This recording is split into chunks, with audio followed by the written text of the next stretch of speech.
Baseball is all in Brooklyn today, for it's October 1 at Ebbets Field, and the frenzy is caused by the dramatic Dodgers and their participation in the World Series of 1952. For the 6th time, the Dodgers have brought the honor of playing a World Series to Brooklyn. At the peak of all this excitement in Brooklyn is Charlie Dressen, manager of the Dodgers, and his opponent is Casey Stengel, wily pilot of the American League's 19-time pennant winner, the New York Yankees. But today, both managers forget the hard-fought battles of the regular season. Dressen has named Joe Black, the National League Rookie of the Year, as his starting pitcher. Right-hander Black's coolness and ability have earned him this spot, and he has keen opposition in another right-hander, Allie Reynolds, who faces the Dodgers in this first game of the 1952 series. Reynolds, a 20-game winner, also topped the American League pitchers for earned run honors this year. The Dodgers, Roy Campanella, will catch Joe Black, and Yogi Berra will work with Reynolds for the Yankees. Commissioner of Baseball Ford Frick and Mrs. Frick are early arrivals. His presence brings the official prestige of his high office. National League President Warren Giles is here, too, as top representative of his league.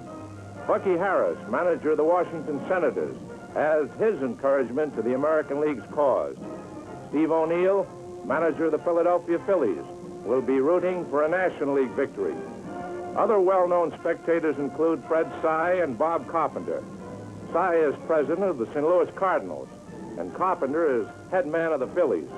Excited fans await the start of the 1952 series, and they grow silent as the stars and stripes are raised with respectful ceremony to symbolize our country's patriotic devotion to the ideals of fair play and sportsmanship.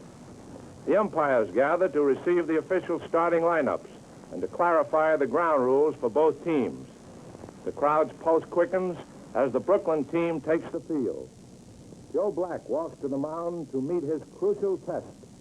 The honor of pitching the first ball is given to young Russell Nixon, the Cincinnati American Legion Junior Player of the Year. After the young champions toss, game number 1 is officially underway. Hank Bauer is the first Yankee batter to face Black. And he flies to Pasco in left field. In the Dodger half of the second, Jackie Robinson leads off. With a 3-2 count, Jackie wallops a home run into the lower left field stands for the first score of the series as the Brooklyn fans go wild. In the top half of the third, Gil McDougall drives a Yankee home run into the left field stands, and the score is tied at 1-1.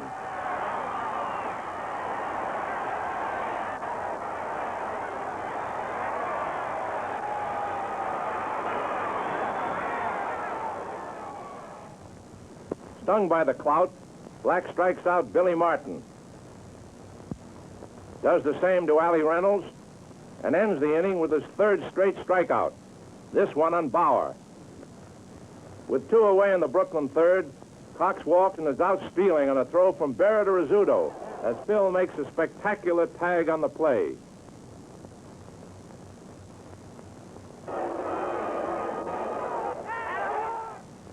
Yankee fifth, McDougall walks.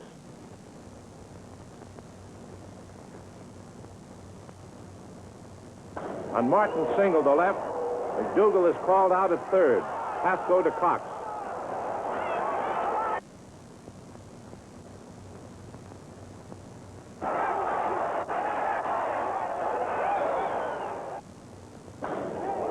After Reynolds was out, Pasco makes a diving, sliding catch of Bauer's fly to retire the side without a score.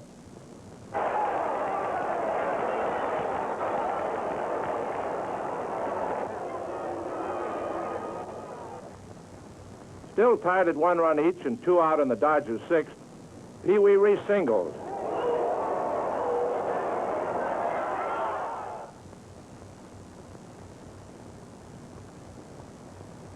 And takes second on Reynolds' wild pitch.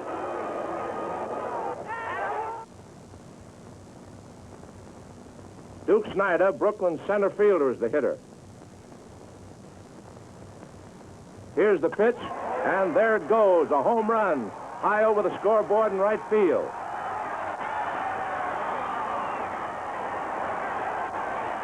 The Duke scores behind Reese and sends the Dodgers into a 3-1 lead. At the beginning of the eighth, Gene Woodling bats for pitcher Reynolds and triples high off the center field wall.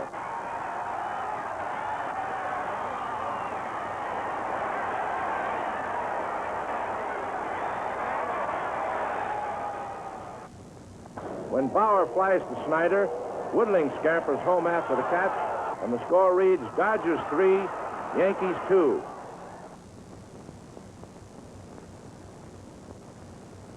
Ray Scarborough now pitches for the Yanks in the Dodger 8th. With 2 out, Reese slams a home run into the lower left field stand. With that wallop, he adds another tally to the Brooklyn total. It's 4-2, Dodgers.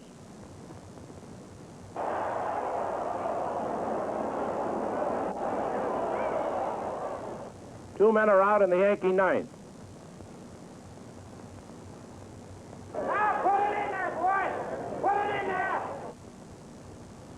Irv Noren looks at a third strike to end the game.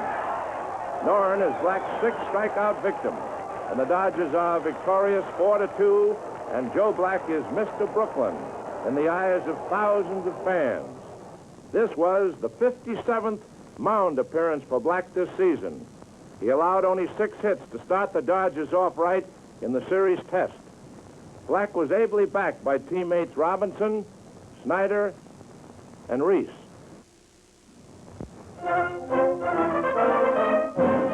Game number 2 at Brooklyn's Ebbets Field finds more baseball celebrities on hand. Del Webb, vice president of the Yankees, and George Weiss, general manager of the same team, are particularly interested spectators. While Horace Stoneham, the New York Giants president, looks to another National League triumph today. Frank Lane, general manager, and Chuck Comiskey, vice president of the Chicago White Sox, are also attentive fans. Grateful Brooklyn followers present the home run trio of game number 1, Snyder, Robinson, and Reese, with a huge bat to honor their power at the plate. Pitcher Carl Erskine is picked by Dodger manager Dressen, and the Yankees send right-hander Vic Raschi out to twirl for them. Erskine is encouraged by teammates as the game gets underway. The Dodgers tally first in the 3rd inning, and the Yanks even it up at 1-1 in their half of the 4th when Mickey Mantle, who had gotten on with a double and moved to 3rd on Woodling's out, scores on Berra's fly to Furillo.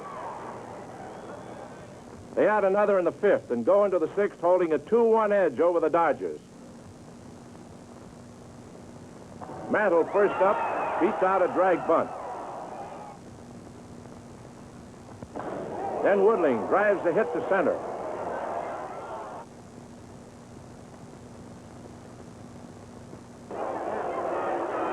After the runners advance on a wild pitch, Berra walks to fill the bases. Billy Lowe's makes his first World Series appearance as he is called in to replace Erskine.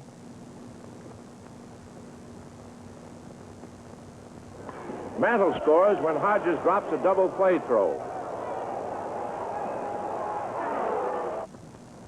Then McDougald beats out a hit to score Woodling. Young Billy Martin ties into the first pitch for a home run into the left field stand. It scores Collins and McDougald ahead of him. And the inning produces 5 Yankee runs on 4 hits and 1 Dodger error. The Dodgers 9th.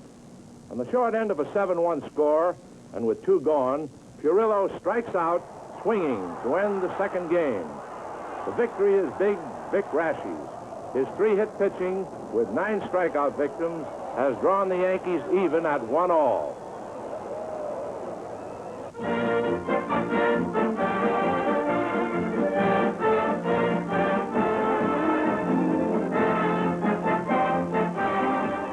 Now the series moves to Manhattan and Yankee Stadium. 2 left-handers oppose each other today. Ed Lopat for the Yankees, while battle-wise, Preacher Rowe loosens up for Charlie Dressen's Dodgers. Brooklyn coaches Billy Herman and Cookie Lavagetto looked the Yankees over. For both Yankee coaches Bill Dickey and Frank Crosetti, this is World Series number 13. Mrs. Casey Stengel is on hand early to encourage her husband. Mickey Mantle, who's hitting spark game 2, chats with the Stengels. Charlie Dressen discusses Dodger tactics with the team's president, Walter O'Malley. Another noted spectator is Will Harridge, president of the American League. Lopat takes the mound. The third game is underway. The game is scoreless as the Yankees' second inning finds Bauer on second base, 2 men out. Preacher Rowe passes Billy Martin intentionally.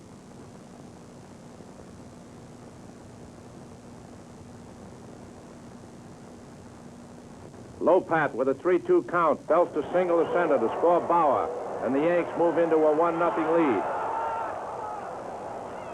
Here's an incident at the start of the third that brought a warning to the fans from the field announcer. Now watch it.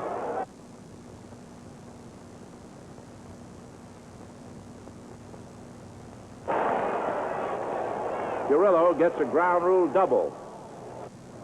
Reese beats out a bunt, moving Furillo to third. And Robinson flies deep to Mantle, scoring Furillo. This run gives the Dodgers a 1-1 tie. Brooklyn took the lead 2-1 by adding a run in the 5th. Robinson and Campanella both singled to open the Dodger 8th. And on Pasco's fly to Woodling, Robinson scores from third to give Brooklyn a 3-1 edge.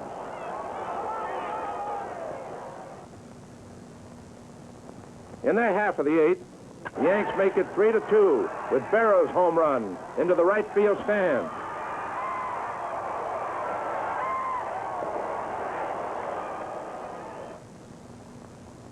With 1 out in the Dodger 9th, Reese and Robinson both single. Lopat is replaced by Tom Gorman.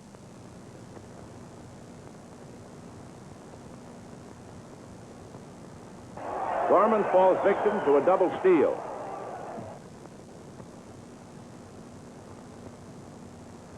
Then with 2 out and Pasco at bat, both Reese and Robinson score on a pass ball. Here it is, Yogi. So with 2 runs on 3 hits, the Dodgers take a commanding 5-2 lead. Johnny Mize batting for Gorman. Swats a home run in the 9th. But that's the last score for the Yanks. They lose the third game, 5-3. And Brooklyn's cool, crafty left-hander, Preacher Rowe, walks from the mound with a victory that gives the Dodgers an important 2-1 advantage in the series.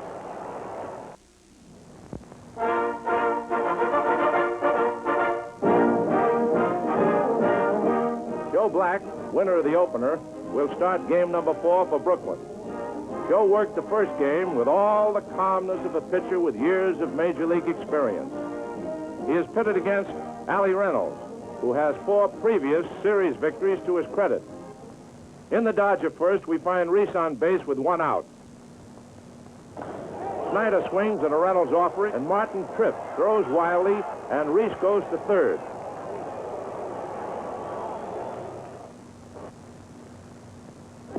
Robinson strikes out. Campanella strikes out, and the scoring chance is lost. It's 0-0 score going into the Yankee 4th. But big John Mize wraps one into the right field stands for a home run to put the Yanks ahead 1-0.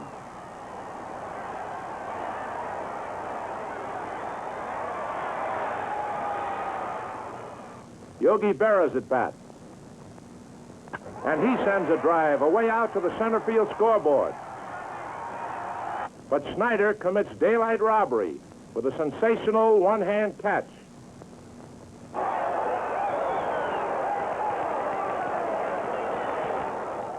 The inning ends with the Yanks holding a 1-0 lead. It's the Dodgers' 5th. After Pasco's single and Hodges' walk, Furillo sacrifices both runners along.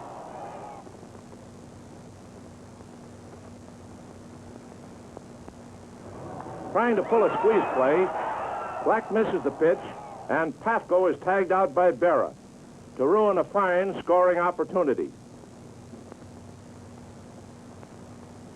Still 1-0 Yanks, and John Rutherford comes in the 8th to pitch for the Dodgers.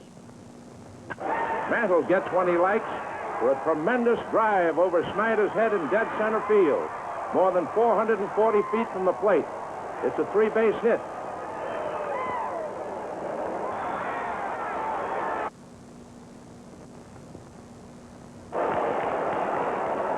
He continues on home when Reese throws wild on the play. With his team on the short end of a 2-0 score in the Dodger ninth, when Campanelle is thrown out by McDougal, the 4th game is over, and the series goes into a 2-2 tie. Ice-blooded Allie Reynolds wrapped this one up, allowing only 4 hits. His masterful pitching brought the Yankees a 2-0 shutout victory.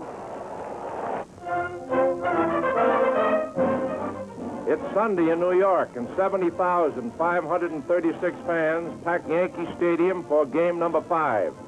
Casey Stengel gives sage advice to his young trio, Mantle, Martin, and McDougal. Ewell Blackwell warms up for the Yankees, while Carl Erskine is named again to do the Dodger pitching to avenge his 2nd game defeat. Jimmy Dykes, manager of the Philadelphia Athletics, is on hand to watch the tiebreaker game. Yankee coaches Jim Turner and Frank Crissetti check strategy before the contest. The Dodgers pick up a run in their 2nd inning. In the Yankee half, Woodling sends one out to right field. The blow sends Andy Pafko up against the railing of the stands, where he makes a leaping gloved hand catch to spoil a Yank threat to tie the score.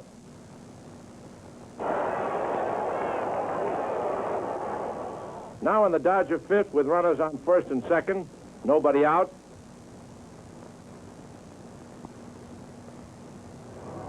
Billy Cox moves both base runners along with a sacrifice bunt. Then when Woodling races back to snag Reese's long fly, Hodges scores.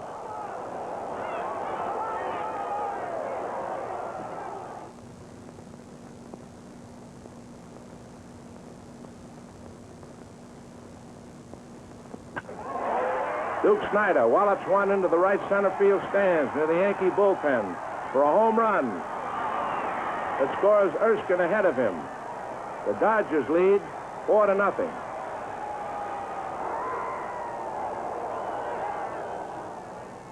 Yankee 5th. After Bauer's walk, Martin bounces a single through the center of the diamond.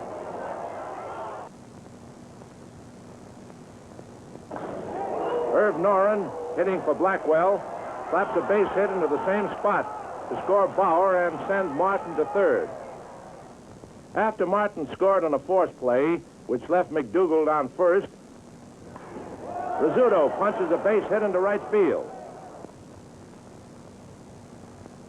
With Mantle out of the way, Mize blasts a home run deep into the right field stands. It's his 3rd round tripper in 3 games.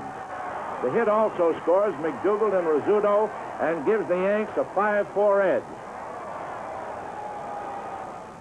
Dodgers 7th, with Johnny Stain now pitching for the Yanks. Cox is on 2nd with 2 away. Snyder drives a low-line single into center field to score Cox and tie up the ball game, 5-5. At the end of the 9th, with the score still knotted up, the umpires huddle and decide that the big park's lights are needed. So as the Dodgers open the 10th, the arcs go on.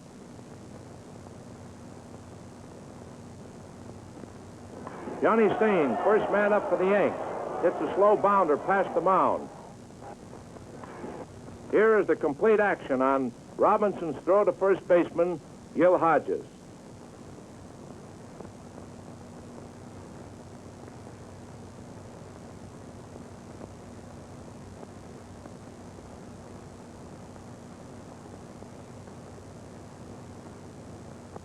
And the 10th inning ends with the score still tied as the crowd follows each thrilling play.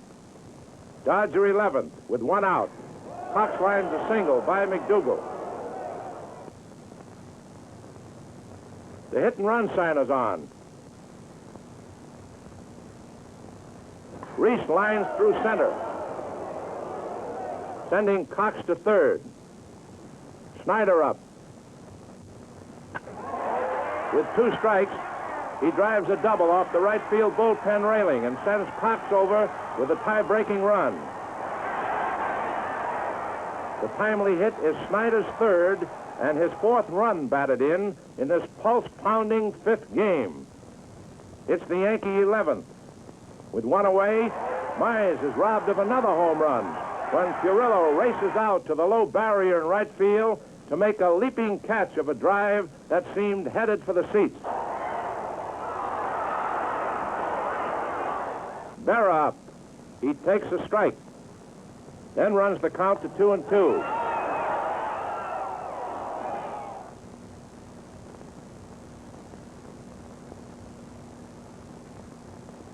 He looks at a called third strike that ends the ball game. It's the Dodgers 6 and Yankees 5 as Brooklyn pulls ahead again, 3 games to 2. Erskine is mobbed as he leaves the field. The proud winner of a game in which he pitched baseball that was among the gems of series history. In only 2 of 11 frames did the right-hander give up any safeties to the Yankees. Plucky Carl Erskine, victim of a 5-run Yankee uprising, pitched 9 hitless innings, although they were not consecutive.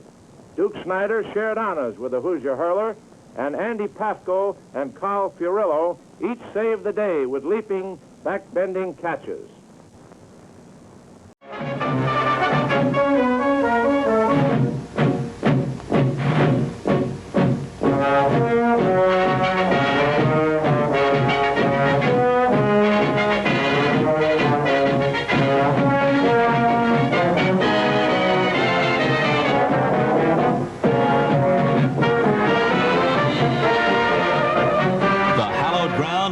Field in Brooklyn, one of baseball's most historic parks, and today the site of Game 6 of the 1952 World Series. Hi everybody, I'm Bob Costas, and in a sense you might say the 52 series was my first. I was 6 months old at the time. The truth is we're having trouble with the early audio on the tape, but luckily you'll be able to hear the voices of Mel Allen and Red Barber as soon as the first hitter steps to the plate, just as they called it over NBC back in 1952. The Dodgers enter this 6th game with a 3-2 edge. They split the first pair at Ebbets Field, then took 2 of 3 from the Bronx Bombers at Yankee Stadium. So, with their backs to the wall in pursuit of their 4th consecutive World Championship, the Yankees call on the veteran right-hander Vic Raschi here in Game 6. Raschi is 33 years old, from West Springfield, Massachusetts. The Springfield Rifle, as he's known, winner of 21 games each of the 3 previous seasons, and 16-6 with an ERA of 2.78 in 1952. Raschi was the winner as a starter for the Yankees in Game 2 here at Ebbets Field. Here he is, number 17, Vic Raschi, to start in Game 6 for New York. He's opposed by the skinny right-handed rookie, Billy Lowe's, for the Dodgers. Lowe's, 6'1" and 165 from Long Island City, New York, was 13-8 with an ERA of 2.69 in his first season in Brooklyn. This is his first start of the 52 series, although he did work briefly in relief in Game 2. It seems as if a Subway Series was an almost yearly occurrence in New York during this era. The Yankees and Dodgers in 47, 49, here in 52, 53, and then again in 55 and 56. Toss in a Yankee-Giants series in 51 for good measure. And here they are going at it once more, with the Dodgers needing just one more victory to wrap up their first ever World Championship. Up in the booth, a pair of Hall of Fame announcers are getting ready to call a series in which 6 Hall of Fame ball players will perform. There they are in the catbird seat, as the old redhead used to call it. On the left, Red Barber, and on the right, the longtime voice of the Yankees in the lighter hat, Mel Allen. During the regular season, Casey Stengel's Yankees, who would win 5 consecutive pennants in this stretch, had a record of 95 and 59 and finished 2 games in front of Al Lopez's Cleveland Indians in the American League race. As for the Dodgers, Charlie Dressen was their manager in '52, and their record was 96 and 57, good for a 4.5 game bulge at season's end over Leo DeRocher's Giants, the team that had caught them at the wire in a furious pennant race the year before and then defeated them in the playoff on the historic Bobby Thompson home run. Let's take a look at the lineups now for Game 6. The Yankees will go with Gil McDougald as their leadoff man. Gil is the Yankee third baseman. At shortstop, batting second, Phil Rizzuto. Joe DiMaggio had retired the year before and relinquished the center field spot to young Mickey Mantle. Mantle will hit third in Casey Stengel's lineup today. In his first full seasons in the major leagues, Mickey hit .311 with 23 home runs, and he had a big World Series in '52 as well with a batting average of .345. Future Hall of Famer Johnny Mize starts at first base for the Yanks. The Big Cat is the cleanup man, and he hit 3 home runs in the '52 Fall Classic. Another future Hall of Famer is behind the plate for the Yankees, colorful Yogi Berra. In left field and hitting 6th, it's Gene Woodling. Over in right field and batting 7th, Irv Noren. And the Yankees' second baseman and number 8 hitter is Billy Martin. Rashi, as we said, is on the mound here in Game 6. Here's Charlie Dressen's lineup for the Dodgers. One of the great glove men of all time at his position, Billy Cox at third base, leading off. Shortstop, Pee Wee Reese hit over .300 in this series for the Dodgers, and he bats second. Duke Snider, the Duke of Flatbush, always an outstanding World Series performer, is in center field. He'll hit third for the Dodgers today. He had a big World Series in '52 with 4 home runs. The cleanup man is second baseman Jackie Robinson. In left field, batting 5th, George Shotgun Shuba. Behind the plate and hitting 6th in Charlie Dressen's order, catcher Roy Campanella. So it's a confrontation between two of the game's great catchers as one of the subplots here in the '52 series. Berra for the Yankees and Campanella for Brooklyn. The Dodger first baseman is one of their best and most popular players, Gil Hodges. But in this '52 series, Gil is really struggling. Through the first 5 games, he's hitless. In right field, strong-armed Carl Furillo. He'll bat 8th for Brooklyn. And on the mound, Billy Lowe's. Up in the booth, Red Barber and Mel Allen are just about set to call it. And the series moves to Ebbets Field. Young Billy Lowe's warms up for the Dodgers. His pitching during the season was an important factor in the pennant drive. Reliable Vic Rashi will go to the mound for the Yanks. He's back for his second start after 1 win. Gil McDougald leads off. He's had 2 out of 16 in the series. High inside, ball 1.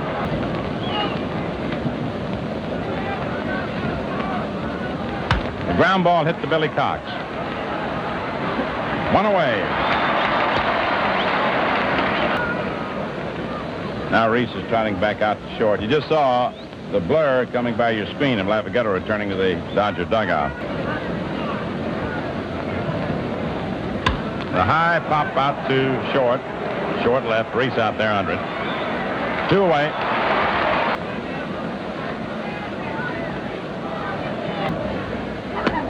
Ball 4. And now up comes Johnny Mize. For himself. A permanent niche in the hearts of fans everywhere, regardless of which team they may be rooting for. The sentimental here. 2 strikes. There's a drive to right center. Racing over for it is Snider, and he makes a nice running catch. No runs, no hits, no errors. 1 left on. And so at the middle of the first inning, the score is Yankees nothing, Brooklyn nothing. Vic Rashi on the mound, making his second series appearance. In this series, of course. He had a record of 3 wins and 2 losses in previous World Series. Ending of the ball game. Pitching a very strong game, a 3-hitter. Fly ball to short left, may drop, and it does. And there goes Cox into second with a pop fly double to left. 9 out of 21. Closely followed by Duke Snider's clutch hitting. It has driven in 6 runs. Reese has driven in 3. There's a bunt up into the air. Berra in front of the plate has it. Position, number 4.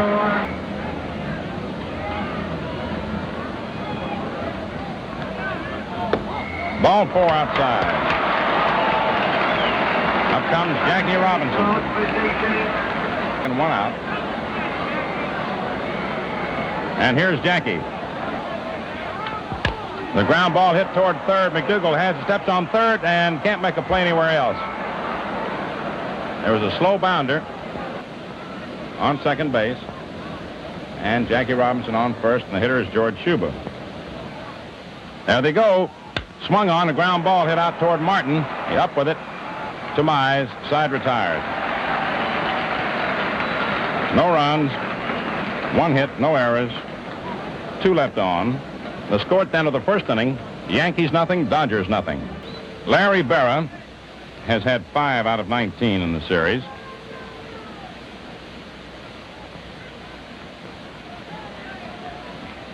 And in passing, I think you can tip your cap to him after having had that extremely rugged day at the stadium when the ball got by him that allowed 2 runs to score in the 9th. A high pop-up around the mound. Reese calls for it, and the Dodger captain makes the catch. 14, Gene Waddling, left field.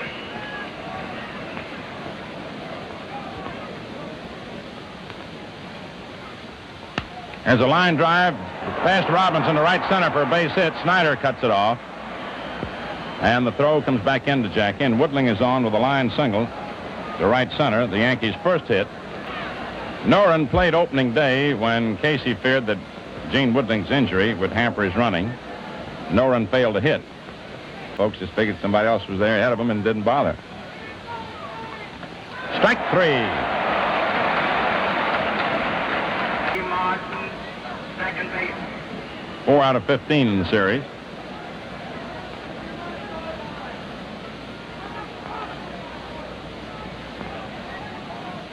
Two away, 3-2 on the batter. There goes Woodling. Strike 3.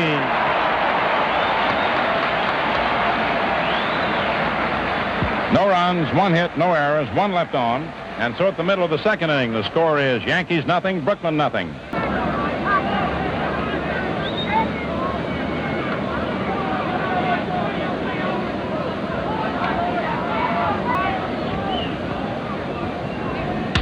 Hard shot to short. Rizzuto up with it beautifully. The throw. In time, Mize got back. Fettler claims that Mize's foot was off the bag. Rizzuto's made a couple of fine plays on Roy to rob him of base hits. Curve is swung on him, missed. Strike 3. But whether he'd gotten a lick or not at the plate,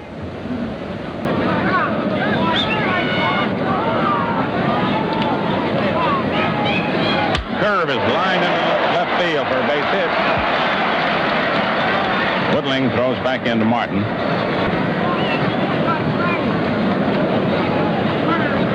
Carrillo hung out the clothesline on that one with a good solid liner.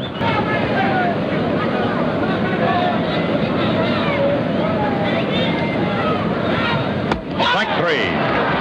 Lowe goes down swinging.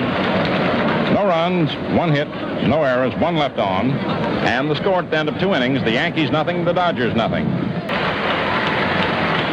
The Tex was on the beam on that one. Top of the 3rd inning, Vic Raschi, the batter. Fouls it off to the right of the plate, out of play.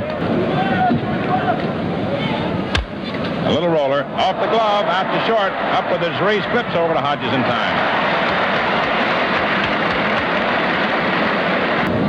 At the plate, Art Passarella doing the umpiring.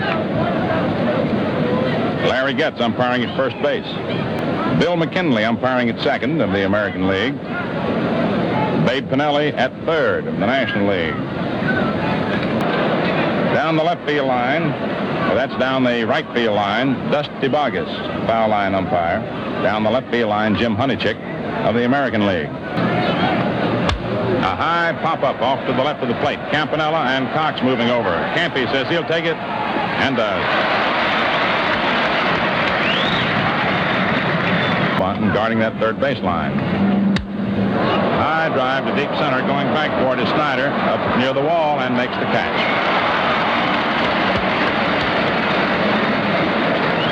No runs, no hits, no errors, no one left on.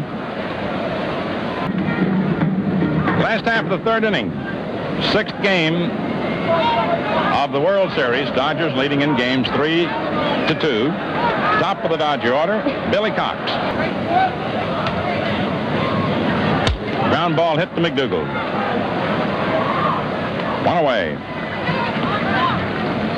Cox out, McDougal to Mize.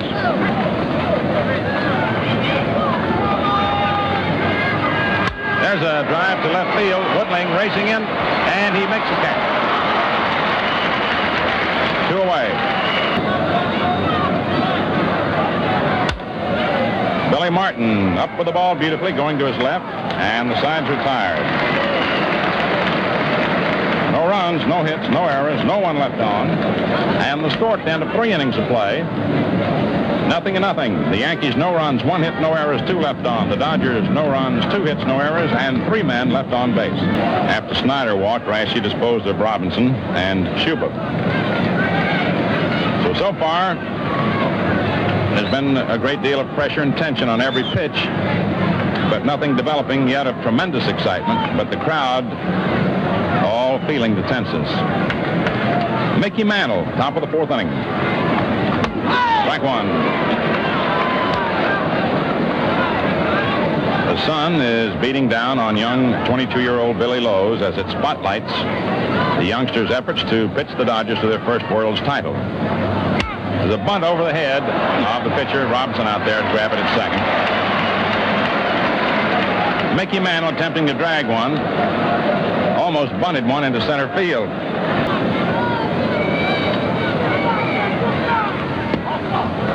Inside and low, ball 4. Mize walks. As Red told you, his home's only about 20 miles from the ballpark. Lives in Queens and Astoria.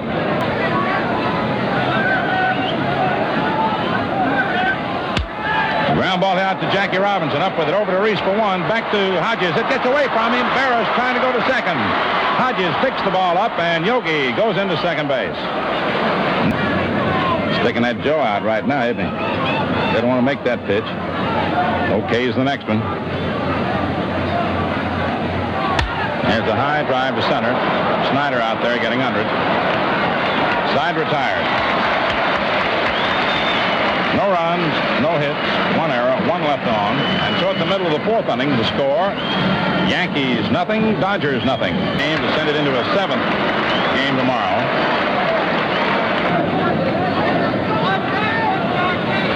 Strike 3, it's called.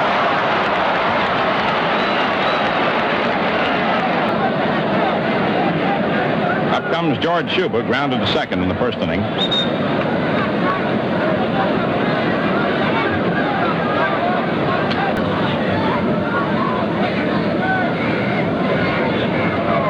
Strike 3, a let-up pitch. 4th strikeout for Rashi.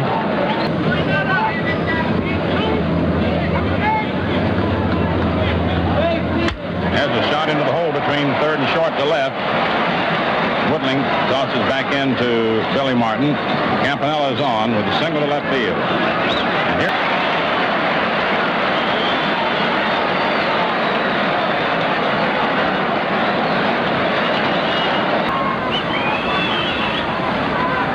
Strike 3, swinging out. 5 strikeouts for Rashi. No runs, 1 hit. No errors. 1 left on. 4 inning totals. The Yankees, no runs, 1 hit, no errors, 3 left on. The Dodgers, no runs, 3 hits, 1 error, and 4 left on. There's the liner over third. Billy Cox almost made a great catch. Nolan starts to go for 2 and decides to hold up as she run. Now our superimposition gives you a double look. It's a high fly ball to left center. Schuba and Snyder converge, and Schuba makes the catch. No run comes back to first. On the hitter and then throw down to the first. The bunt is to Hodges. Up with it. The throw is to second base. Out and back to first. Out. Double play. And so at the middle of the fifth inning, the score is Yankees nothing, Dodgers nothing. This is the farthest we've gone in any one of the 6 games in this World Series without a score.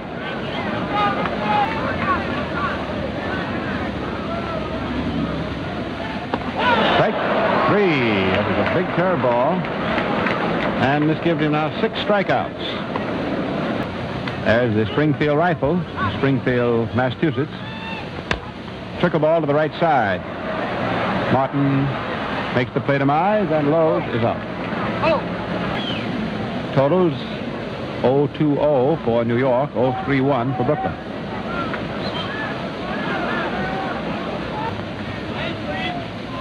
Curveball, line drive in the left field for a single. Woodling blocks, throws to second. Cut off the short by Rizzuto, and Cox holds his first. Score. Reese, a ground ball to short. Rizzuto runs over, makes the unassisted force at second. No runs, 1 hit. So, it's the first time we've gotten this far without any score, but at the end of 5, the Yankees, no runs, the Dodgers, no runs. A high pop fly. Reese is under it with his sunglasses down. He's got it. 1 away. McDougal was swinging on what looked to be a somewhat high inside. They were leading him 3-1. Rizzuto was playing. Pitch is high, ball 4. Third walk given up by Lowe. Mantle waiting at the plate. Walked in the first inning. Bunted and popped to second baseman Robinson in the 4th. He has 7 hits for 22 at-bats. Fastball is hit high into deep left center. Schuber fading back, sunglasses down. Takes the catch, and 2 men are up.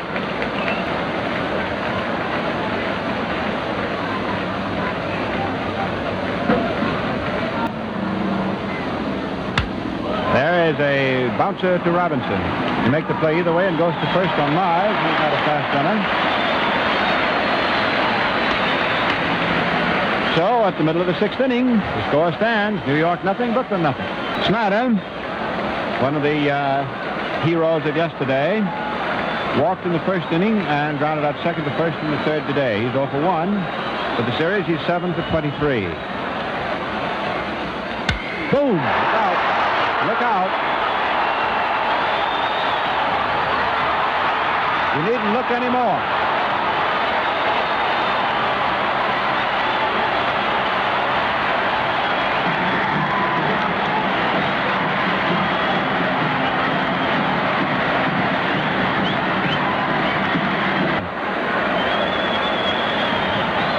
Robinson 0 for 2 today. Call strike. The Dodgers driving for their first World Championship, and this is their 6th attempt. Fox that we have in front of Mel and me are here to jump out of there just now. Robinson, a high fly ball into deep left, Woodling back. Stays with it for the out. 1 away. The veteran, Tommy Holmes, who finished the game yesterday, and the young rookie from Havana, Cuba, who is just in his first year of professional ball, came up to the Dodgers late.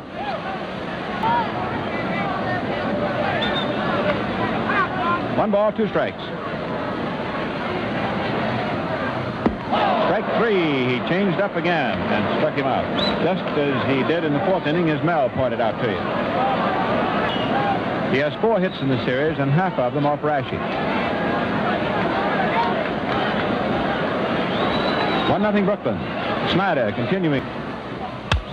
Trickle ball back to the mound. That is all for Roy. And so the 6th inning ends as Snyder gets a hand as he goes running out to center field. It's a pitcher's duel in early innings, but here in the Dodgers 6th, Duke Snyder whams the first ball thrown him over the right field screen for a home run.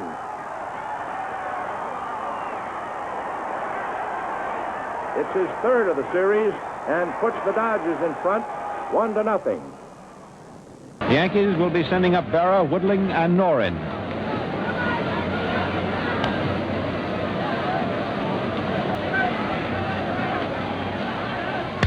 A high drive. That's trouble.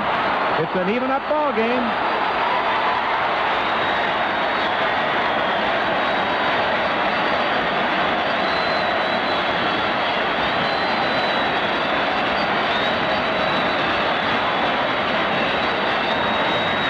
And Yogi Berra belts one, an identical blow to Duke Snider's. High. The battle of homers goes on as Yogi Berra belts one in the Yanks' seventh. It's his second of the series.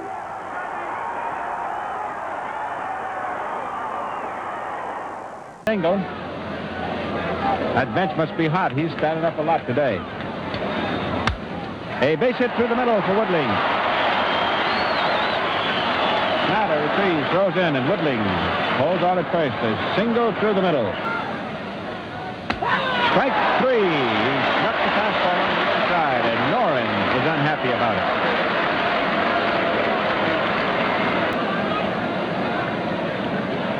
Second baseman Billy Martin is 0 for 2. He is 4 for 17 in the series. The pitch is curve swung on a high pop fly. Billy Cox, the third baseman, makes the grab for the second out. Curve is hit right back off the shins of the pitcher.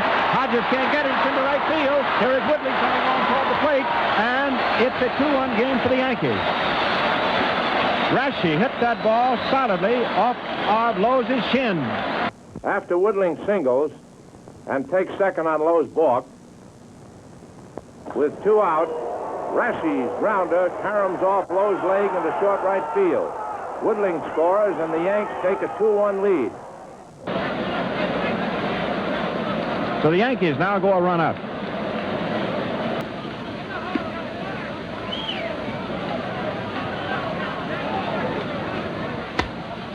Ball 4, and McDougall draws the base on ball, which pushes Rashi down to second base.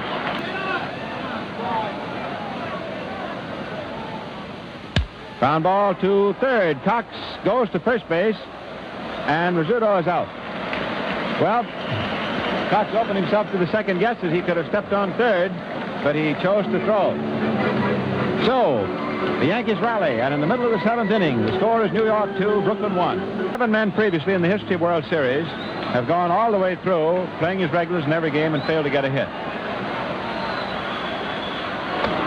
Curve ball, and Rashi has been feeding Big Hodges curves. Strike one. Chiro, who pitched and won the 3rd game of the series, the opener at the stadium, now beginning to get ready in the bullpen for Brooklyn. Between these two teams, that we had it. But this one just picked up where that one left off.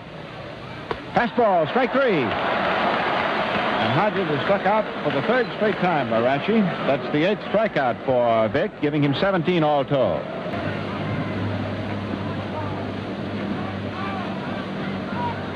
This game series, 1911. Ground ball, wide to first, Mize. The unassisted put up. 2 are up.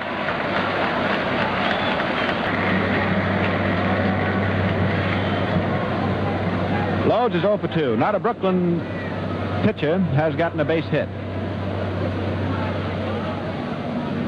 There's one now. And Lowe's is on. The curve is over. There goes Lowe's running, and the throw gets away. So Lowe's runs. The Dodgers take one way or the other, and then Barrow threw the ball into the dirt at second base. And the tying run is suddenly on at second. Something went wrong and then wound up all right as something went wrong for the Yankees. The 3-2 pitch to Cox is swung on and missed, strike 3, and Rashi settles back.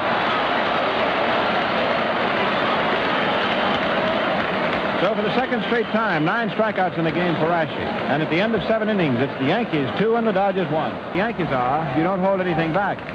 Reynolds was up just a moment ago, had Rashi flivvered. Schmidt running down to the bullpen to help out.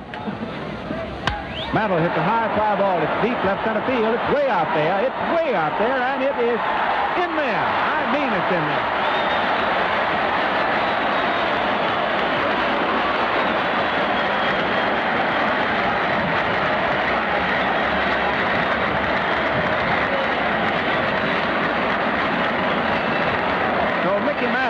That's another one. Boy, did he hit it. A rousing reception for him back on the Yankee bench. Mickey Mantle is up in the Yankee eighth. There she goes. Another home run into the lower left center field stand. It's a drive that travels a terrific distance, especially for a left-handed hitter. The score, Yanks 3, Dodgers 1. We'll take another look down at the Brooklyn bullpen because something significant has taken place.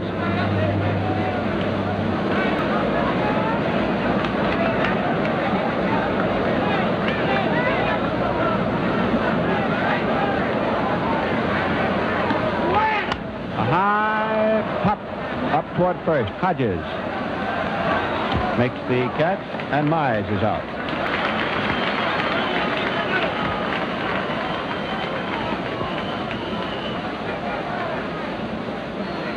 It was his 8th hit. He has the most of any of the Yankees. Berra has 6. Fly ball to right center. Snyder makes the catch. Very graceful outfielder.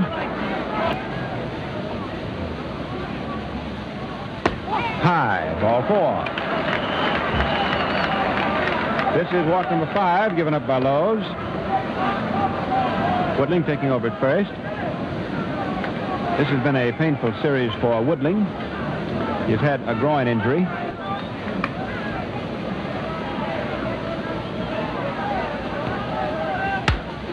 Drills the ball into right field. Line drive single. Frollo up with it. And Woodling holding at second base. Ground ball slowly up to third. Cox goes to first. In time for the out. For the Yankees in the top of the 8th inning. 1 run. 2 hits. And in the middle of the 8th, the score is the Yankees 3, the Dodgers 1. You heard the announcement of the public address system that Joe Collins, a much better fielding first baseman than the venerable John Mize, takes over at first base. The Yankees making a defensive switch now. They're leading 3-1. So Joe Collins takes over. And Mize today did not hit a ball hard. He was stopped 0 for 3. But you can't take away from what he's already achieved in this series. The batter is Reese. Bounces a curve to short. Rizzuto flips it over to Collins, and Reese is out. In the first inning, thrown out second to first in the third, and then hit the home run in the 6th, which put the Dodgers ahead 1-0.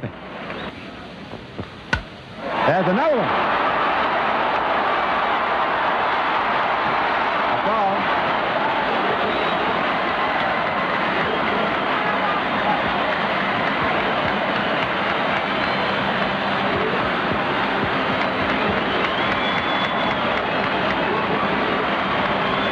Well, the Duke is tearing up the Peapots.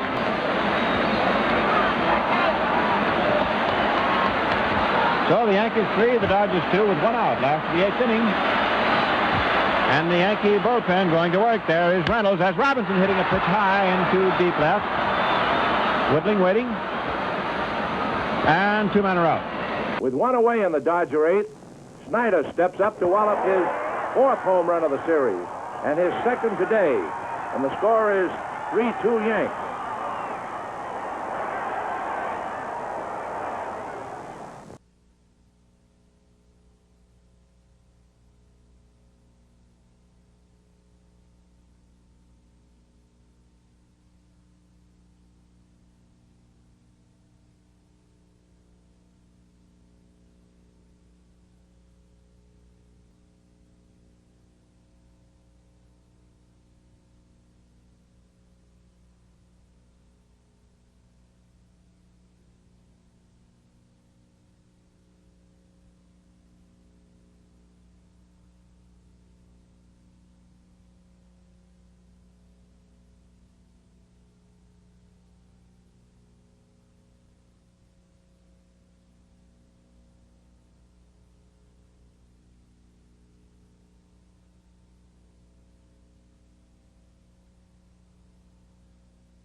After Robinson is out, Cuba double. Allie Reynolds comes in for Rashi. The pitch he throws to Campanella is a wide sweeping curve for strike 3.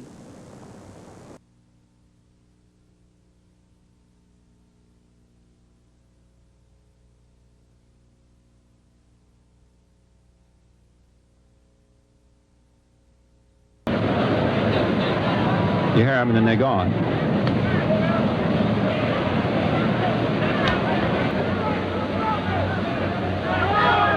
There's a ball drilled toward left field. In for the base hit. There was a hit and run on that play, and McDougal goes around to third. Rizzuto holds it first, and the throw goes to second.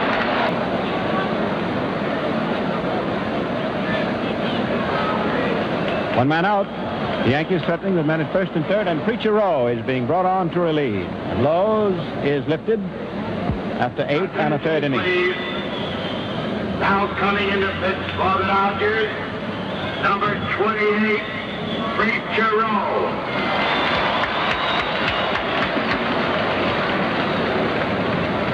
Close-up study of Lowe's.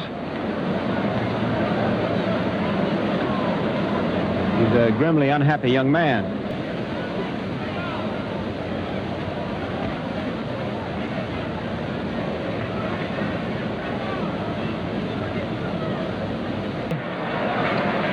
In the 47 series, had to come back for the third time. He didn't last very long, but he came back. He has to. Well, here we go. This one is still up for grabs. Yankees leading 3-2, and leading because the third run was Mantle home run his last at-bat.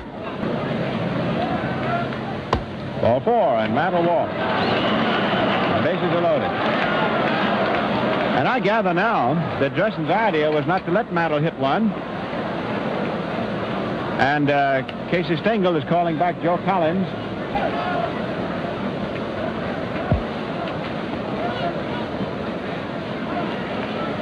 Collins is 0 for 11. Up for his first at-bat today.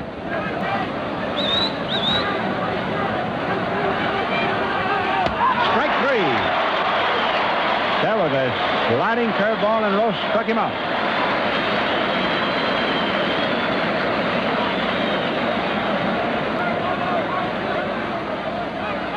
Curve swung on, hit to right field. Back goes Torello, makes the catch, and that was a tough catch because it was right into the sun. You could see the sun glistening on his glasses. So Rowe comes on and gets the Yankees out. He walks Mantle, and I think deliberately, although it's not that he scored that way. Strikes out Collins after being behind on him 3-1, and then gets Barrow on a line drive to right. And here is Allie Reynolds, truly great competitor. And he is at one of the crossroads of his career right now. So the Yankees come up with a new right fielder. The Dodgers come up with a pinch hitter. Reynolds relieved and got the third out and left the tying run at second base last inning. He's now ready to go. How about you all? Well, in all this excitement, friends, hope you enjoy it, but just set loose now and let's see what happens. Strike 3. Boom. That was a high slider.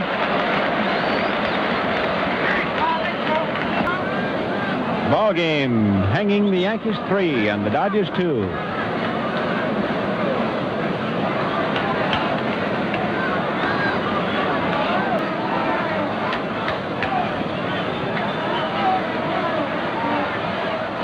Low, ball 4, and the tying run is walked to first base.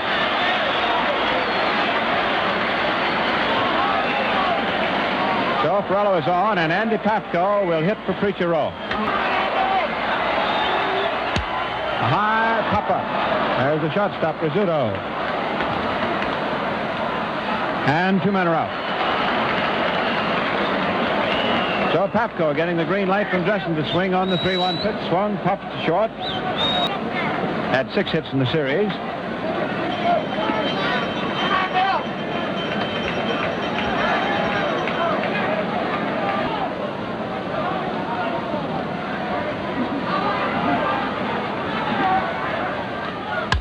Cox a ground ball to third. McDougal up with it despite a bad hop to throw to first. and Cox is out. We go into Game 7. That ball took a very erratic down jump, and McDougall made a brilliant play to come up with it. So, Reynolds defends it, and we now are going all the way. And the final score, the Yankees 3 runs, 9 hits, and no error. And the Dodgers 2 runs, 8 hits, and 1 error. Well, in a moment, Mel Allen will review the highlights of the game for you.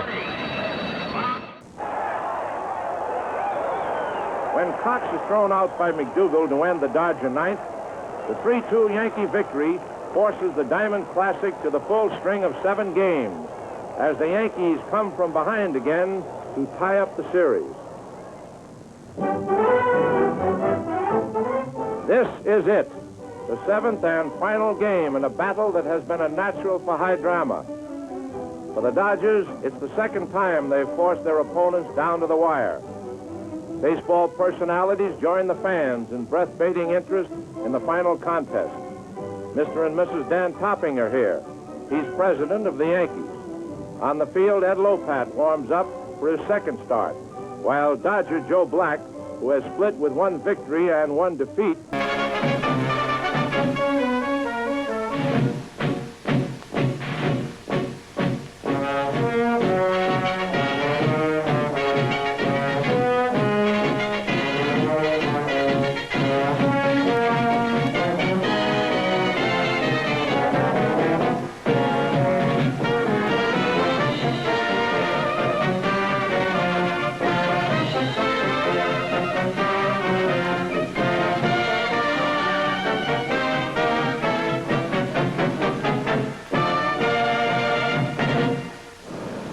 Good afternoon, baseball fans. This is Mel Allen with Red Barber, greeting you for the Gillette Safety Razor Company, maker of world-famous Gillette razors, blades, and shaving creams. Fans, for the tops in sports, tune in Gillette's cavalcade of sports the year around. Every Friday night, Gillette telecasts the major boxing event of the week. And as they occur, leading events of turf, diamond, and gridiron for your entertainment. The final game of the 1952 World Series. And I know that you're anxious to know the official identities of the starting pitchers. And so quickly we go right down to the playing field and show you, as you would expect, right-hander Joe Black of the Brooklyn Dodgers, as previously announced by Chuck Gresson, making his 3rd appearance in this series as a starting pitcher. He's won 1 and lost 1. And for the Yankees, the issue is no longer in doubt. It's going to be left-hander Eddie Lopat. So that manager Casey Stengel, hard-pressed for a starting pitcher for today as a result of having to bring in Allie Reynolds yesterday in relief, said he had to sleep on it, and he came up with the Lopat today. Eddie with 3 days rest. Coming in to pitch against a Dodger lineup which is predominantly filled with right-hand batters. The Dodgers have not had too much trouble with left-hand pitchers, particularly here at Ebbets Field. But Casey Stengel had to come up with somebody, and it's Eddie Lopat on the mound. Eddie lost his first World Series game when he opened the series at the Yankee Stadium last Friday. So we'll see what's going to happen in this final game of the World Series, one of the most dramatic ever played. And by the way, before we go into the batting orders and other pertinent data concerning today's finale, let me remind you people that every fall, careless hunters cause disastrous forest fires, ruining millions of feet of precious lumber, bringing death to game and fish. Now, if you're planning to hunt this year, paste these simple rules in your hat, will you? Number 1, crush out cigarette, cigar, and pipe ashes. Number 2, break matches in 2 after using. Number 3, drown all campfires, then stir and drown again. 4, find out the law before using fire. Remember, only you can prevent forest fires. Well, ladies and gentlemen, it would be most difficult to describe this series in so many words. Simply say that what has happened so far, regardless of what happens today, this series will go down as one of the greatest and most dramatic of all time. This is the 49th. This is the first 7-game series since these same two clubs, with largely different personnel, of course, battled down to the wire in 1947, the Yankees winning the final game to establish themselves as world champions. The Dodgers, who have been, since day before yesterday, on the brink of their first world's title, this is their 6th series, the Yankees' 19th, are hopeful today of coming back to get it. The series has bounced back and forth. The Dodgers won the first game, the Yankees the second. The Dodgers the third, the Yankees the fourth. The Dodgers the fifth, the Yankees the sixth. But there's no comeback from today. And the way these two teams have battled has been a joy to behold. Thrilling all the way. And as most of the baseball observers have put it, regardless of who wins or who loses today, it's simply unfortunate that one of these two battling ball clubs has to go down to defeat. And that the team that loses certainly will not be disgraced, and the team that wins can be as proud as punch over having turned in a wonderful job. And so the batting orders for the New York Yankees. Leading off and playing third base, Gil McDougall. Hitting second, Phil Rizzuto. Shortstop. Batting third, Mickey Mantle. Center field. In the cleanup spot, Johnny Mize, first base. Hitting fifth, Yogi Berra, catching. Hitting sixth, Gene Woodling, left field. Batting seventh, Herb Noren, right field. Hitting eighth, Billy Martin, second base. In the ninth spot on the order, Eddie Lopat pitching. And now Miss Gladys Gooding at the organ, playing and singing our national anthem.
Eddie Lopat, having made one previous start in the series, was charged with the defeat.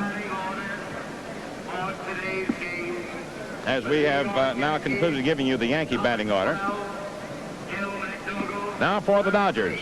Leading off and playing third base, Billy Cox. Hitting second, Pee Wee Reese.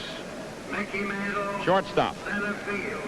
Hitting third, and sensationally, Duke Snyder, center field. In the cleanup spot, Jackie Robinson, second base. And you're now looking into the Dodger dugout, and number 42 there with his hands in his hips happens to be Jackie Robinson. Batting fifth, Roy Campanella. Catching. Hitting sixth, as the Dodgers have revamped their batting order for the left-handed slants of Eddie Lopat. Gil Hodges, first base. Batting seventh, George Shuba, left field. Andy Papko, as you know, pulled a muscle 2 days ago and is available only for pinch hitting purposes. Batting eighth, right field, Carl Perillo. And in the ninth spot in the order, pitching, the brilliant Joe Black, who has won one and lost one.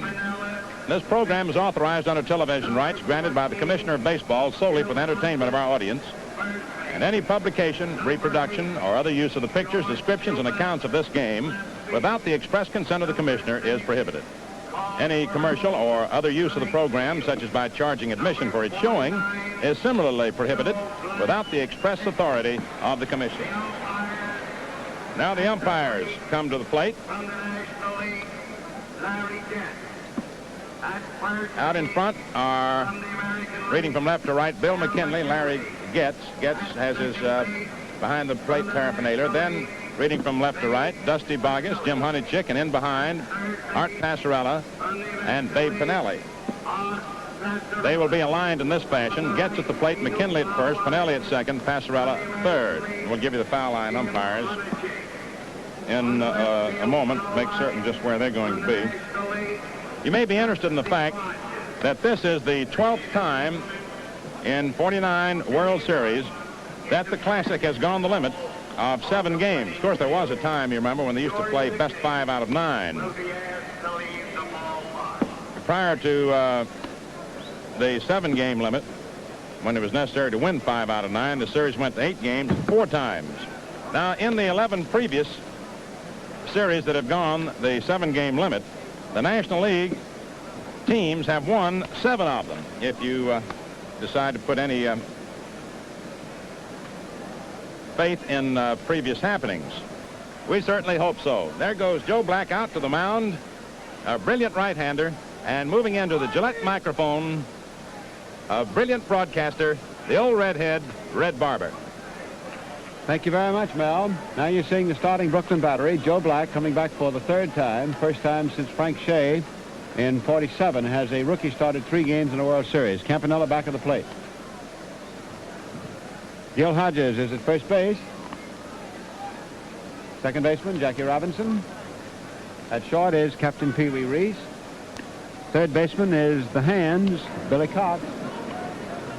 Out in left field, we have George Schubert. Center fielder is Duke Snyder. And the right fielder, Carl Ferrello. Campanella back at the plate. And McDougal getting ready to be the first hitter for New York. Black on the mound. He's 1-1 in this series. One beating Reynolds in the opening game, and then lost to Reynolds. He only gave up 1 run, but still he got beat because that was when Reynolds pitched a shutout.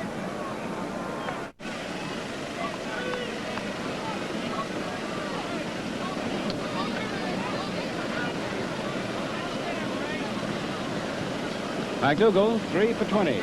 Bill Dick coaching at first base for New York.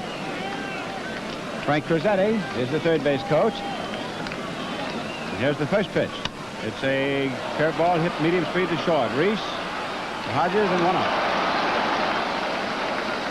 In front of his bench, and he's starting out that way today. There's a bunt up toward first base. Hodges fields the ball and makes the put out on Rizzuto, tagging him. So Rizzuto bunting for a base hit is out. The first baseman on the system.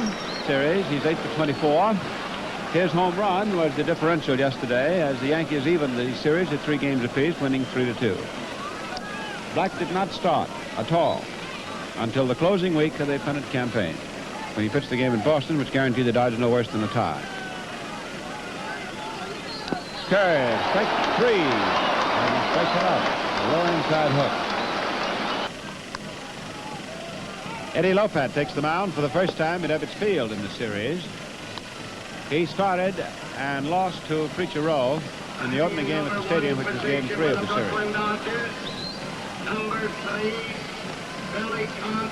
Now to meet the Yankees, we have Johnny Mize at first base. At second base is Martin. Shortstop is Rizzuto. As our camera flips over there, there is Phil. Third baseman is McDougal.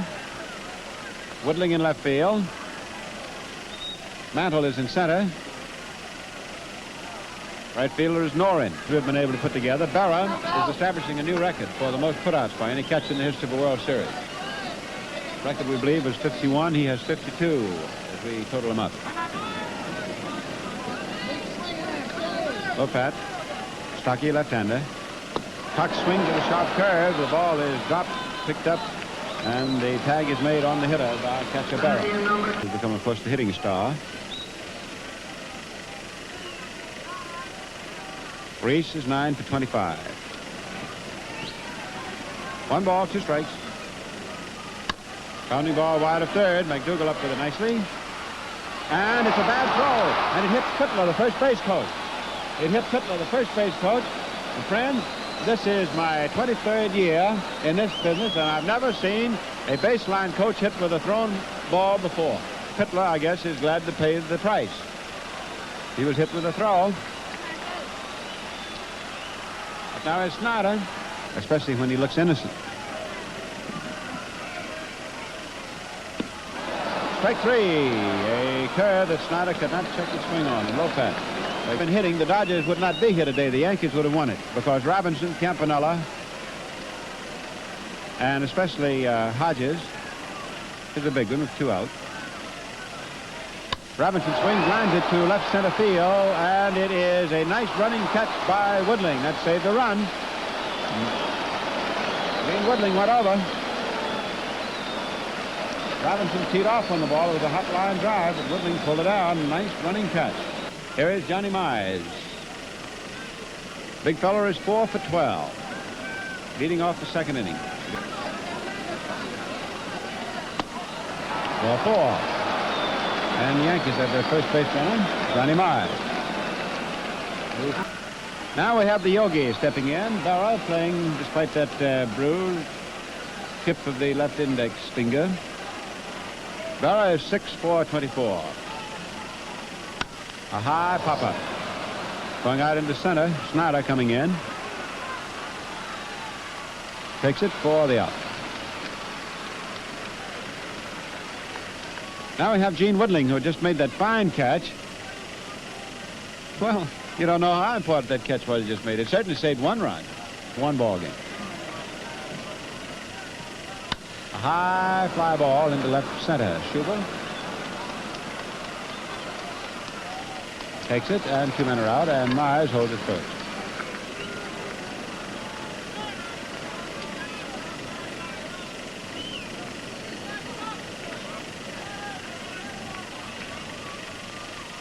A high fly ball into short right. Here is Ferrello moving under it.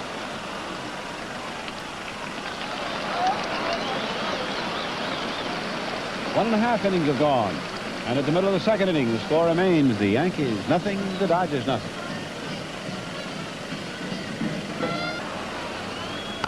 There's a trickle ball back to the mound and no power there. 1 out. Today he will have achieved a uniqueness which will be bitter. No man has ever played 7 World Series games as a regular and failed to get a hit. 1 out, no score. Sun is now getting through very well. Hodges swings at a long fly ball. Mantle backing up and makes the catch. So that's the best ball that Gill has hit in the series. Hit it a long way, but straight away. George Schubert, the fielder. George Schubert is 2 for 7 in the series. Base hit through the middle. First hit of the ball game. The Dodgers were poisoned to starting left-handers all through the National League race. However, the Yankees in reply say that Lopez is not an ordinary left-hander. 4. Ground ball. Fair right over third base. The throw to first in time. Throws out. Keeps on going to right field. The totals: no runs, no hits, and 1 error for the Yankees. No runs, 1 hit, and no errors for the Dodgers. Dan Topping, of course, is a great deal calmer. He's had his Yankees already win for him before. 1 ball, 2 strikes. A high fly ball that Snyder comes in under. Remember, the wind is blowing in. It is holding up these fly balls. Pretty good hitting pitcher. The Yankee box. There's a ground ball that is hit up toward first base.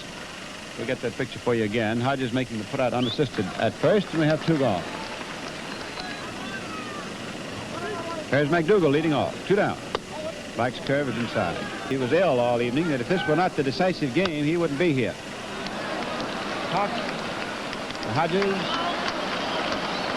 Again, nothing across. And as we get to the middle of the 3rd inning, the score is New York nothing, Brooklyn nothing.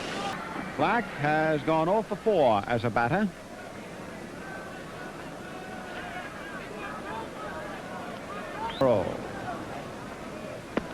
Swings and misses, strike 3. So Lopat moves down the Brooklyn batting list of 9, striking out 3 of them. Being cold all morning. Here's Billy Cox.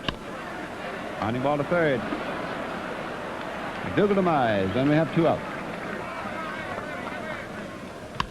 Reese hits a high fly ball into right center. Noren goes back. Throws it down. The ball game is slightly more than a half an hour old, and it is now 1/3 done, unless we run into extra innings. And who'd be surprised at that, huh? They're playing for it. This is the sweepstakes.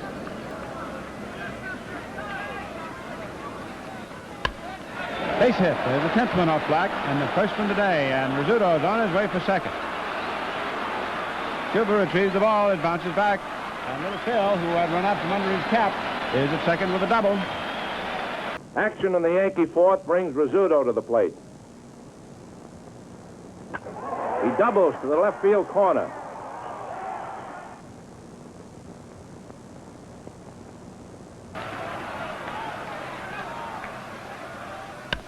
Pounding ball to first. Hodges steps on the bag. Mantle is out, and Rizzuto moves over to third. And moves to third on Mantle's ground ball.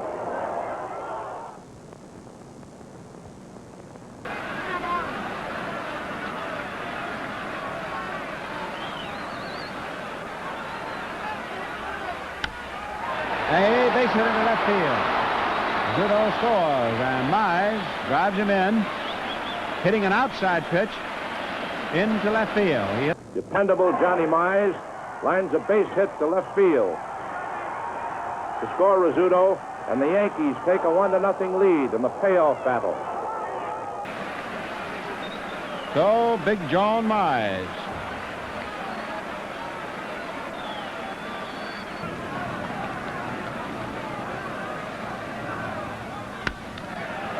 Robinson, to Reese. Hodges, double play. That is double play number 4 for the Dodgers in the series, and it's the 10th double play we've had all the way through. 4-6-3. The Yankees 1 run on 2 hits. And in the middle of the 4th inning, the score is New York 1, Brooklyn 0. Struck out first inning. Yankees 1, Dodgers 0. See those circles along the foul lines? That's for the fungo hitters before the ball game. There's a base knock, and Snyder adds to his record with a single. That gives him 10 hits for the series. That's not the record. He now has 24 total bases. In the Dodger fourth, Snyder singles to right field. In the first inning.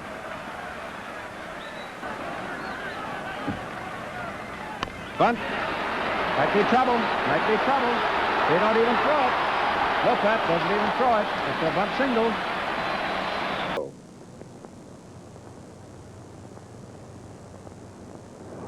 And Jackie Robinson beats out a bunt down the third baseline. Pinella and Hodges. The Yankees are ahead 1-0. The Yankees have drawn first blood, and the Dodgers are trying to cut back.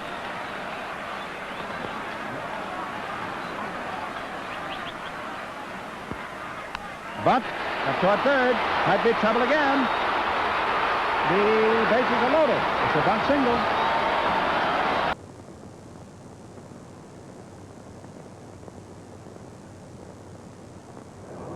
Campanella repeats the trick with another perfect bunt in the same direction.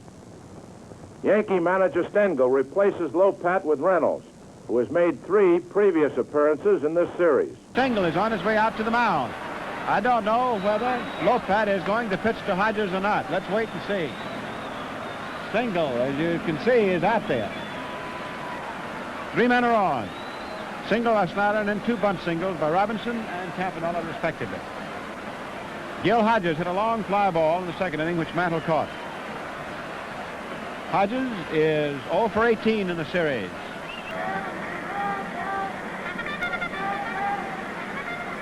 That's the head man of the Yankee pitching staff.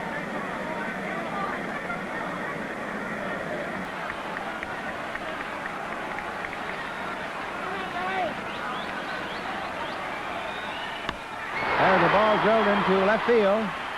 It is caught. But here comes Snyder toward the plate and scores the tying run. The ball gets away from Reynolds for the moment. Robinson goes over to third.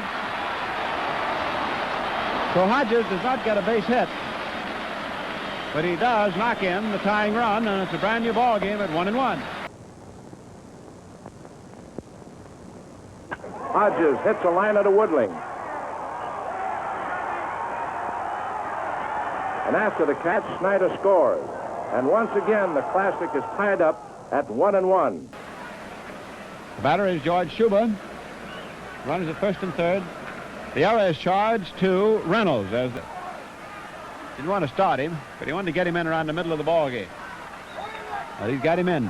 This is inning 4.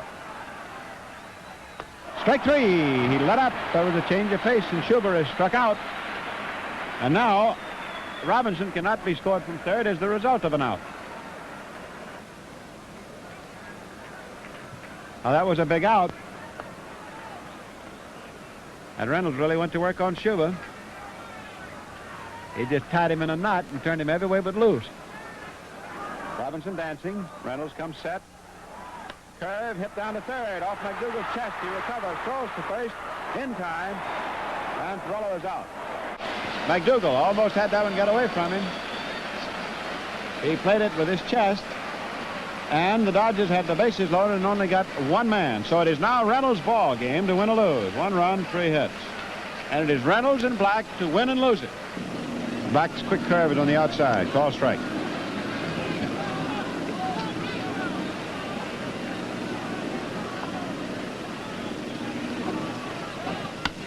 As the ball drilled out toward right field.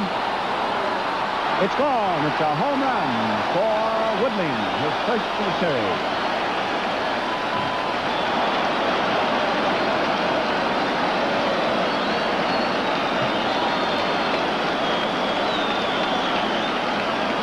So Gene Woodling belts a home run, and that gives the Yankees 9 home runs in the series, and we've had 15 home runs hit by both ball players.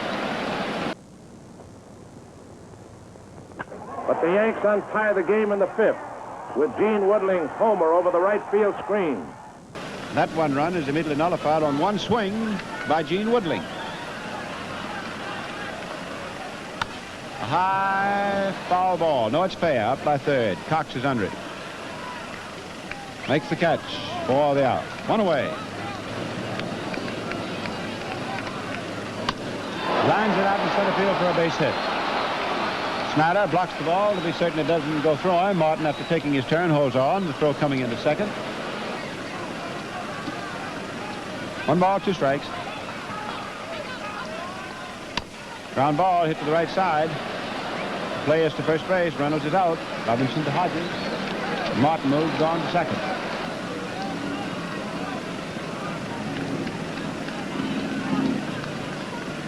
Steps out again. He wants to go for the rosin bag. He seems to be somewhat tired and gating himself and forcing himself. Being very careful, pitch by pitch. Has 1 hit right back of second. Robinson over to first. And McDougal is up. 1 run. Woodling's home run. 2 hits. So at the middle of the 5th inning, score is New York 2, Brooklyn 1. In the bullpen, this is his boy, Joe Black. And this is only the 5th inning. And so he has no idea about sending in any kind of a pinch hitter. It's in there for a call strike. And Black becomes the 2nd strikeout victim of Reynolds. Reynolds' 18th strikeout, 4 short of Hal Newhouser's record for most strikeouts in a 7-game series, 22.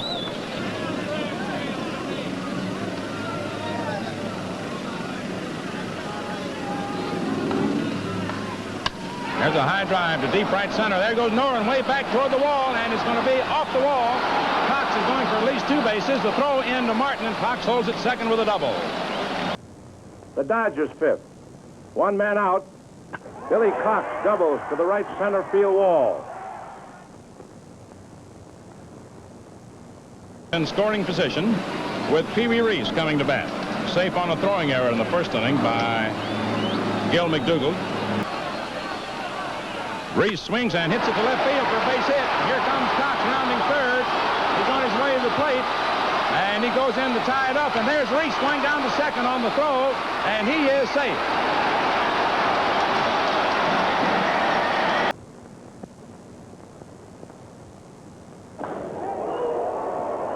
Reese follows with a line single to left, scoring Cox. And there's another tie score, 2-2.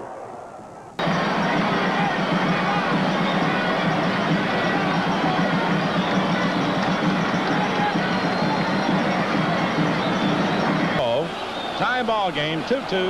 And here's Duke Snyder. Struck out and singled. And Casey looking down to the bullpen. Ground ball wide, thrown to Reynolds, covering. Reese holds it third. Up comes Jackie. There was a situation where Mize had gone wide of first, and Reynolds had to get over. The scorer now has decided to give Woodling an error on his wide throw that enabled Reese to take second.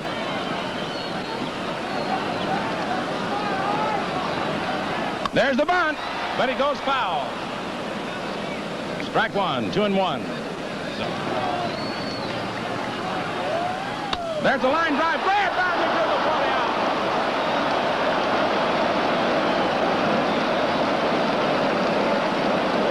One run, 2 hits, 1 error, and 1 left on. And the score at the end of 5 innings, Yanks 2, Dodgers 2. Warming up for the Yankees is now resting.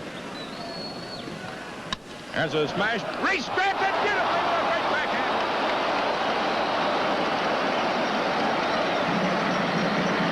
Liner. Mickey Mantle struck out and grounded to first. There's a fly ball out to right field. That ball is going. It is gone.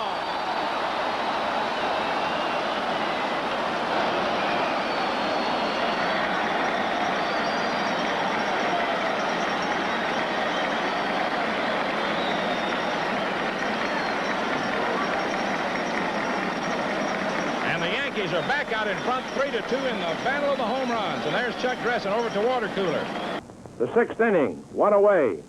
It's the young Yankee star, Mickey Mantle, at the plate. He swings and clouts a home run over the right field wall into Bedford Avenue to send the Yanks into a 3-2 lead in this seesaw battle for the championship of the world.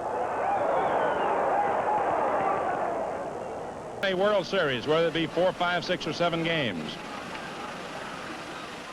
Line drive to right field, in there for a base hit. Taking a hop by Perillo, throws to first base, but Mize is there. How about that? With a comparatively shallow right field, Mize lumbering down the line, and Perillo with that rifle arm cut loose to Hodges. It's been the hitter, a left-hand batter. You may have a left-hand pitcher. Or Chuck may decide to stick with Joe. We'll see. Only a magnificent play by Reese enabled Black to get the first hitter. And we're going to have, I believe, the preacher. It's going to be the preacher.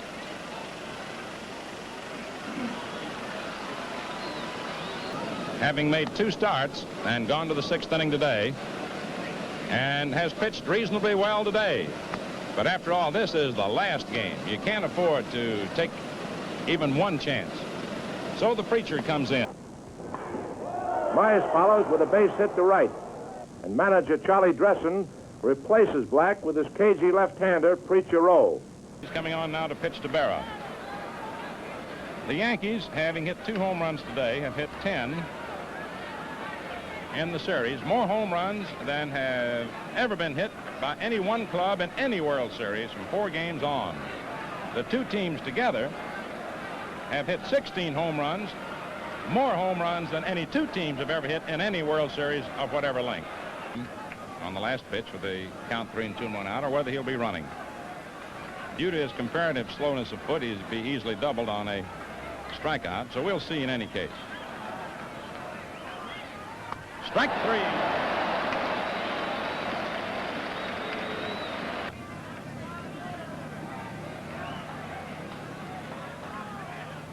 There's a wrap back through the middle, out over second into center. Mize holds at second as the Duke tosses back into Robinson.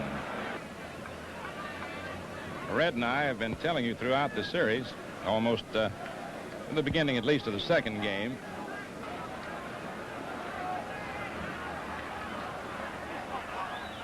there's a ground ball hit to third. Cox boots the ball, and the bases are loaded. As he tried to play that short hop, the ball skipped by him. Pee Wee Reese making a magnificent back up on the play. It's an error for Cox. Outfield shaded a bit toward left. There's a high fly ball in center field. Duke Snider getting under it. The wind blows it in a little. He comes in, makes the catch, and the Preacher pitches out of it.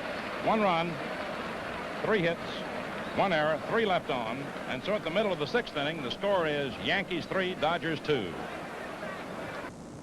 After the bases were loaded, Martin flies to Snyder to end the Yankees' 6th, and Rowe has saved his team from further trouble in this inning. Hank Bauer, who went into bat for Noren and reached base on the error by Cox, is now playing right field. By Robinson saved Alley in the last of the 5th. So here we are now, last of the 6th, 3-2 New York. High ball 1 to Campanella.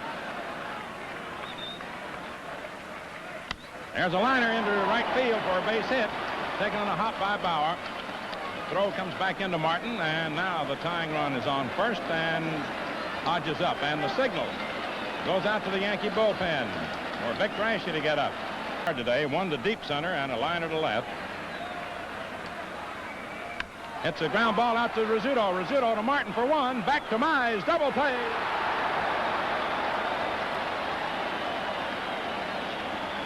So here we are with George Shuba up. Single to center and struck out. 2 down, last the 6th. 3-2 New York. Curve is swung on, hit sharply to second. Grabbed by Martin. To Mize. Sides retired. The inning started out promising, but Hodges' sharp wrap was gobbled up by the scooter and converted into the double play, the key play of the inning, and that he was going to be the pinch hitter for Reynolds. There's a hit smash to third. Cox bounces, picks it up, throws in time.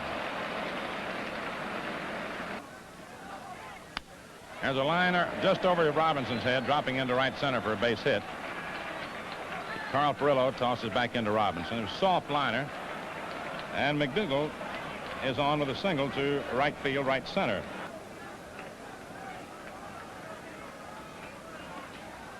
Bill bunts beautifully down third baseline. Cox up with the ball. Nice play. And he gets him. Billy Cox making a beautiful play on an excellent bunt. In the 9th inning, when the Preacher came in with runners on first and second and 1 out, Mantle swung around on him. And though the catcher didn't step wide of the plate, there's a liner to left center for a base hit. Here comes McDougall rounding third, coming in to score as Snyder's throw goes into Reese.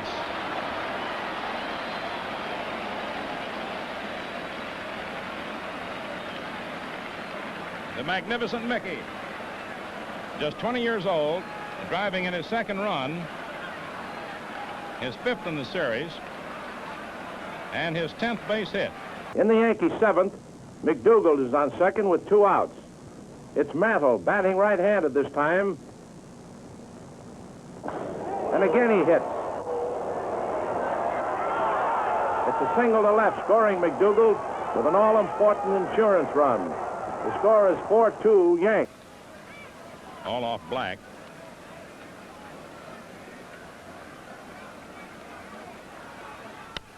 There's a fly ball to right field, going over for Furillo into the bullpen. Foul territory, makes the catch. Mize hits a foul fly to Furillo. 1 run, 2 hits, no errors, 1 left on. And so at the middle of the 7th inning, the score is Yankees 4, Dodgers 2. The new Yankee pitcher now is Vic Raschi, who worked yesterday's game and was removed in the 8th inning. Down the Dodger bullpen, you've got Erskine and Lowe's working away. Number 17 Erskine, number 30 Lowe's. And in the Yankee bullpen, Nearest the stands is Ray Scarborough, and nearest the foul line is Johnny Sane. Furlow twice is grounded to third. There'll be a lot of moves being made in the next little while. Inside for a ball, 1-1. Down to Furlow. Ball 4. Furlow walks.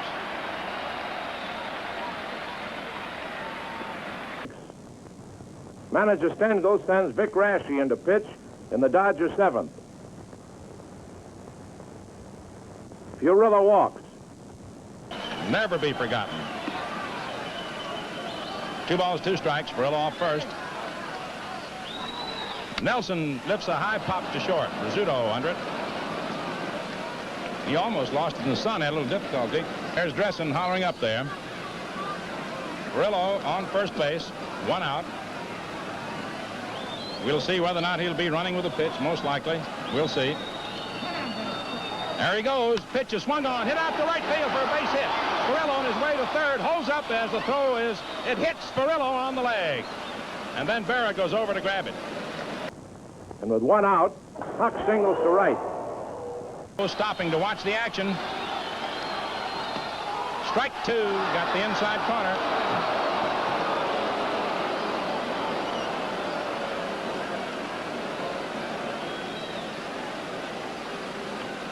So you've got a full count. Man alive, this crowd is ready to roar. Playing it safe. Ball 4, they're loaded up.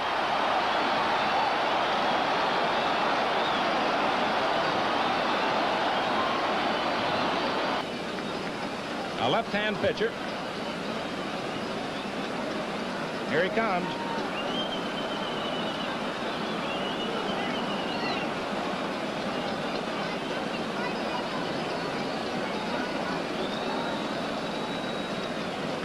While Stengel and Raschi await the arrival of Cazava,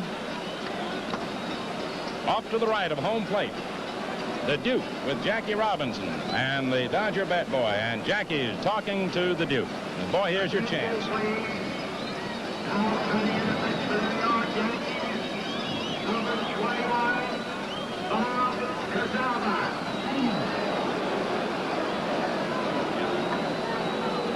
Bob Cazava, who won 8, lost 8 for the Yankees.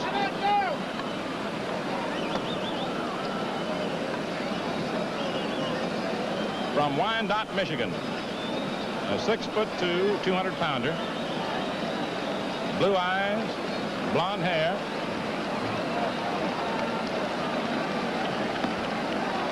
Who appeared in the World Series last year in relief.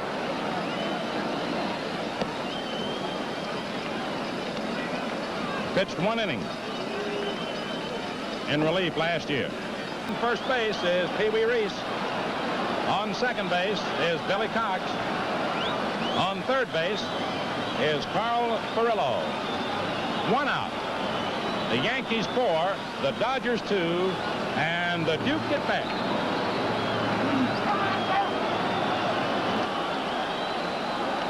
Here's the payoff pitch. It's a high pop-up. The infield fly rule is called. The batter is automatically out.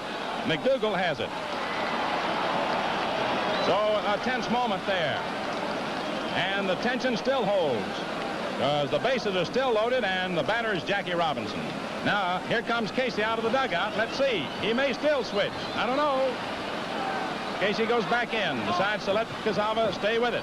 3 runners leading away. Strike 1 foul tipped into off the hand of Yogi.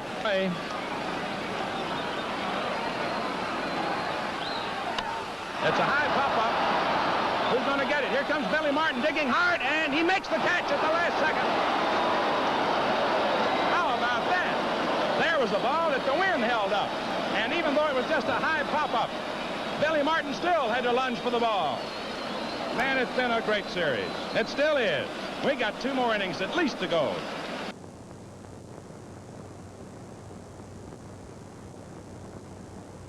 Then Reese walks to fill the bases. And that was all for Raschi. Lefty Bob Cazava replaces him. He was called in a similar clutch in the last game of the 1951 series.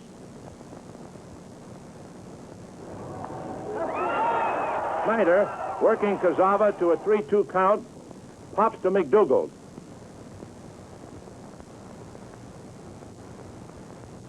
Get a hold of one, kid. Get a hold of one. With 2 out and the bases loaded, Robinson swings and hits a wind-blown fly to the infield, which Billy Martin races in for and catches on the dead run for one of the most sensational plays of the entire series. Let's have another look at this all-important play in its complete action.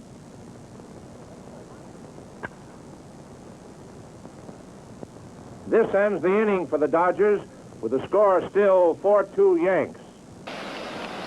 And a great job of clutch pitching by Bob Cazava. No runs, 1 hit, no errors, and 3 big men left on. The score at the end of 7 innings, Yankees 4, Dodgers 2. Game with a blister, with a torn blister at that. Clyde King, number 23, and Ben Wade, number 46 in the Dodger bullpen. It's a high pop-up. Into short right, Robinson out, Perillo in. Perillo says he'll take it. Yogi had flied to center, grounded to second into a double play, struck out and flied to right. A line drive to Hodges. 2 away. And up comes Hank Bauer. So it's 4-2, 8th inning, 2 outs and 3-1 to count on Bauer. He held up and the pitch is a little high or a little outside. Ball 4.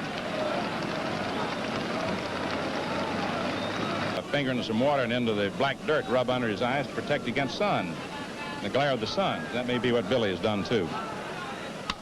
As a liner in the center, the Duke coming. He has it. No runs, no hits, no errors, 1 left on. And so at the middle of the 8th inning, the score is Yankees 4, Dodgers 2. It's half the 8th inning. Barring extra innings, there are 9 outs left in the World Series. Yes. Or possibly 6 outs.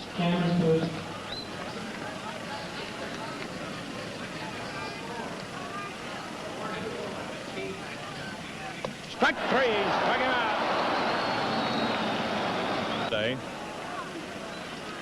Mantle went back to the center field fence to take his fly. He lined to left with the bases loaded in the 4th to get 1 run in and grounded to short into a double play. Now Larry Getz is warning somebody in the Dodger dugout. Can't see who it is. It was over in the extreme right corner of the dugout, the extreme right corner, way over into the corner. Can't see who it is.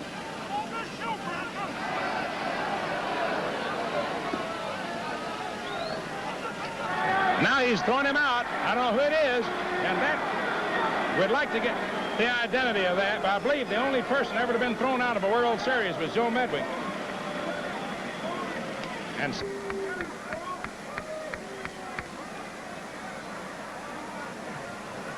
Ralph Branca. It is Ralph Branca. And if memory serves me correctly, he is the 2nd player in World Series history ever to be thrown out. 8th inning. A ground ball hit to 3rd. McDougald has it. Throws across to Collins and throws him off the bag.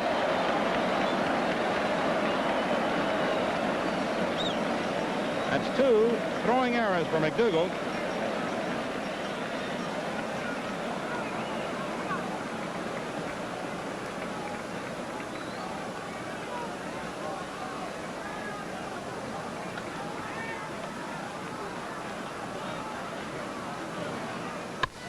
There's a long drive to left field. Whitman going back, and he's got it. That ball started out, had the folks standing up. No runs, no hits, 1 error, and 1 left on. And the score at the end of 8 innings of play, Yankees 4, Dodgers 2. Bob Cazava getting a hand as he comes up to lead off in the 9th inning.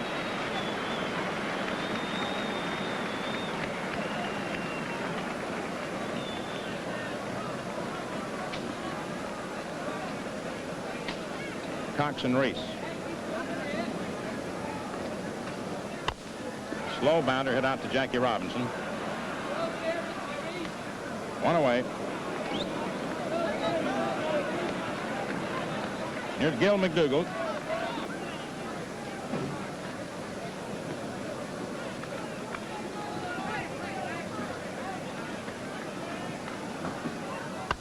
Line drive right back through the middle in the center for the base hit. Snyder tosses back into Robinson, and McDougall holds on at first with a single to center.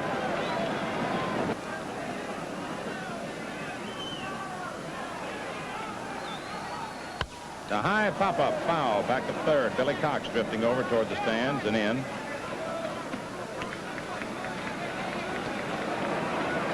Two outs, and here's Mickey Mantle. Struck out, grounded to first, homered and single. Driven in 2 runs. Every man has fought his heart out in this series. Ground ball grabbed beautifully by Gil Hodges to convert it into the putout.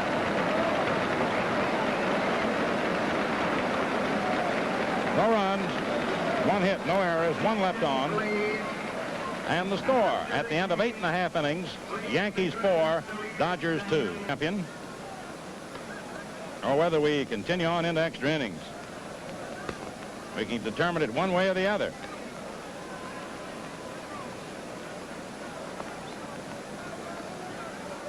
So Bobby Morgan comes in to bat for Erskine. You can be sure nobody's left this ballpark either. There's a fly ball, hit the left. Woodling back there has it. 1 away.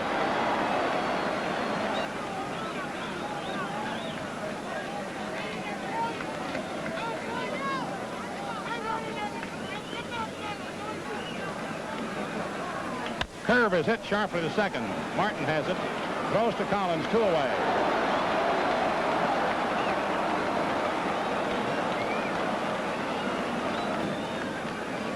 And on deck is a guy named Duke Snyder. And so the situation is right now with Cazava and Reese. Casey Stengel hollers, hey, look out for the bunt. Time call. McDougall calls time. He wants to say something to Cazava. Casey hollers, look out for the bunt. Because what the Dodgers need is a man on with the Duke coming up to have that tying run at the plate. There's a fly ball hit out to left field. Woodling getting under it. And the Yankees are champions. And look at Barrow. Piggyback riding Bob Cazava. The Yankees for the 4th consecutive time. And boy, they're pounding that Cazava for a tremendous relief job. Look at him go. Well, the Yanks are happy they had to do it the hard way again. They've always won the big one, and again they did it. And the final score, the New York Yankees, 4 runs, 10 hits, 4 errors. The Brooklyn Dodgers, 2 runs, 8 hits, 1 error. In a moment, we'll review the highlights of the game for you.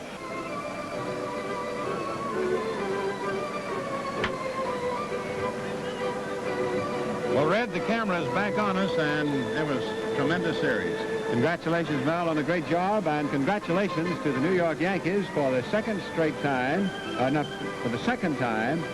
World Series champions for 4 consecutive years. And for Stengel, he is still the 1,000% manager. 4 years managing the Yankees, 4 pennants, 4 World titles. It was a great World Series. Our congratulations go to both ball clubs, and especially to the again champions of the world, the New York Yankees. Well, Red, as you and I both said before the game started today, this has been one of the most terrific World Series of all time, one of the most dramatic. And it was just a shame that one of these 2 teams had to lose. And we said before the game, I think that every fan, every baseball observer, all the reporters felt the same way, that it was no disgrace to lose, and that the winner had nothing to really be arrogant about, if I might use that little harsh word. It was just, somebody had to win today, and both teams just covered themselves with glory from start to finish. Well, Mel, before we get too far gone, the totals are 4-10-4 for the Yankees, 2-8-1 for the Dodgers. The winning pitcher is Reynolds, giving him his 6th win. He now equals Gomez with 6 wins. Ruffing, of course, has won 7, the tops in that field. However, the pitching hero for New York, make no mistake about it, was Kuzawa, who came on and stopped the Dodgers in the breach when they had their big inning in the 7th. Our appreciation for a fine job to our director, Ralph Giffen, for the games here at Ebbets Field, and technical director, Frank Ennis, and to the camera crew. So, fans, that's that. The story of another World Series goes into the record. But Gillette's Cavalcade of Sports carries on. Every Friday night, we telecast the major boxing event of the week, so plan to be at your television receiver and enjoy the fun. And now this is Red Barber with Mel Allen saying smooth sailing, smooth shaving, and good afternoon from your host, the Gillette Safety Razor Company. Carl Erskine pitched the 8th and 9th innings against the Yanks, allowing 1 hit and no runs. The Dodgers' 9th. Bobby Morgan is sent up to bat for Erskine and flies to Woodling.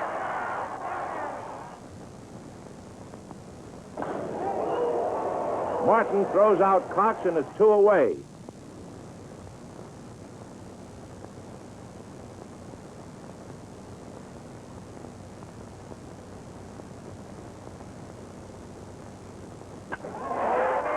When Reese flies to Woodling, it was another World Series scalp for the Yankees, 4-2. And they take the championship 4-3 in a classic series that baseball fans will never quit talking about. Bob Kuzawa, who pitched the final 2 2/3 innings, is surrounded by his jubilant teammates in admiration of his courageous, clutch pitching. The National League champions fought it out all the way in a hard-hitting seesaw battle, where in many spots a single base hit could have changed the balance of victory. Proud Casey Stengel has managed the Yankees to 4 consecutive world championships to match the record of former Yankee manager Joe McCarthy. And as the crowds pour out of Ebbets Field to close the 1952 baseball season, they talk of young stars and veteran players who have combined to make this World Series one of the most brilliant and exciting in diamond history.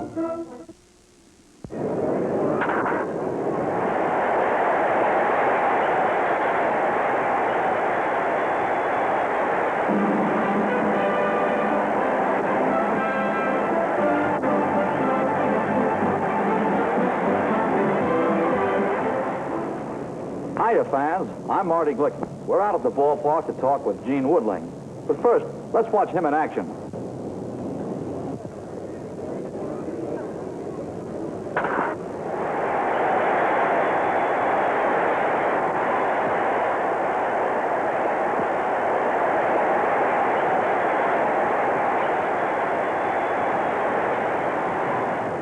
Say, he's quite a ball player, isn't he?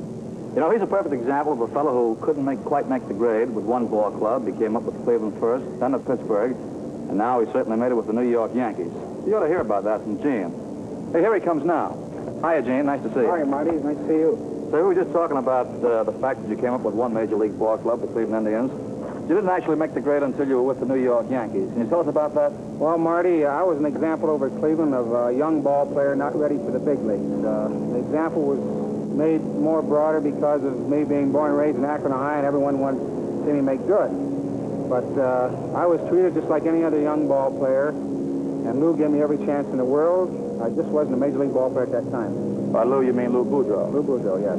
Quite a ball player himself. But Certainly is. From there, you went to Pittsburgh, and the deal involved Al Lopez coming to the Indians. That's correct. And the reason I went over to Pittsburgh in that strange deal was that I played ball with Billy Herman, who managed the club that year, in the service. And Billy wanted me as one of his ball players. And from Pittsburgh, you came to the New York Yankees, where you really became a major league star. Well, it's wonderful to be here at the Yankees. There's no question about it. It's been a dream to be in World Series, let alone being 4 in a row. And I just don't know what it is to explain, but it seems like the Yankees have got a grand bunch of fellows, a grand bunch of hustling ball players at all times. We never say die, and we win an awful lot of ball games that way. Well, speaking of hustle, Gene, if there's any one word that perhaps best describes you as a baseball player, it is that word, hustle. I particularly recall a series of 1951 against the New York Giants with Monty Irvin looking to get his 12th base hit and set a World Series record or tie the record. He had 11 base hits. And in the 9th inning of the 5th ball game, you really robbed him of a base hit. Well, that's true. That was quite a thrill for me, Marty, over there in the Polo Grounds. And in fact, in the film, well, I'm even laughing after I caught that ball because it was such an unconscious catch. The ball landed right in the tip of my glove. Well, we can see you laughing in that film. Incidentally, you did the same thing in the following ball game, the 6th game of the series in the 8th inning. Yes, that's right. It seems like I had money jinxed in that series, all right. Well, doesn't that sometimes, though, operate in reverse? Don't they sometimes rob you, Gene? Well, it certainly does. In 1952, Pascal pulled quite a ball away from me going in the stands. I'll gladly trade monies for mine. Hey, I'll never forget that one. How'd you like to take a look at that again? I certainly would, yes. Indeed. Good.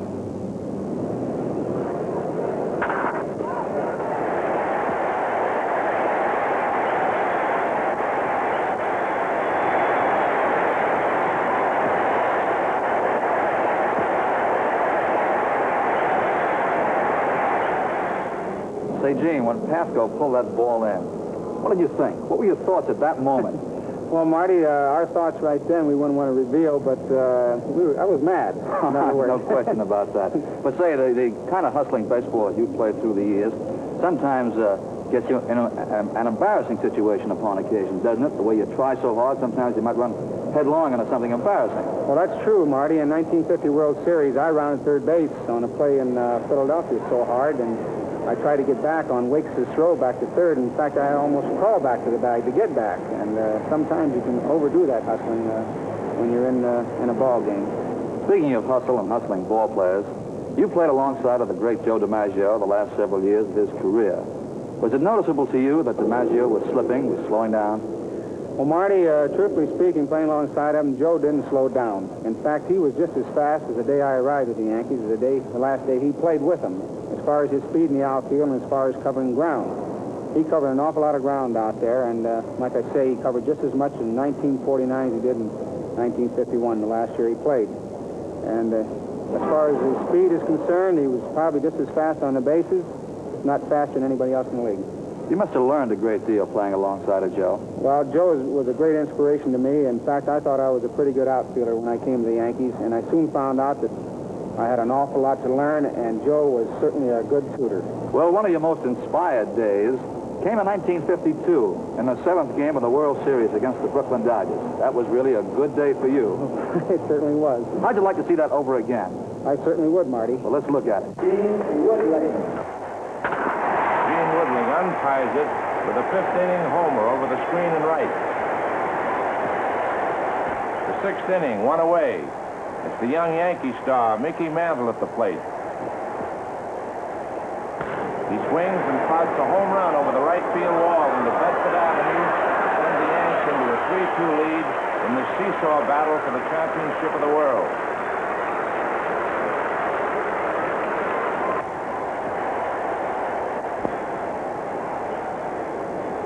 In the Yanks' 7th, McDougald is on second with 2 outs. It's Mantle batting right-handed this time. And again he hits.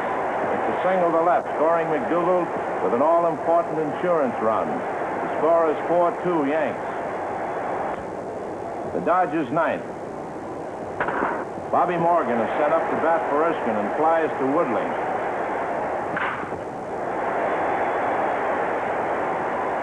Martin throws out Cox and is 2 away.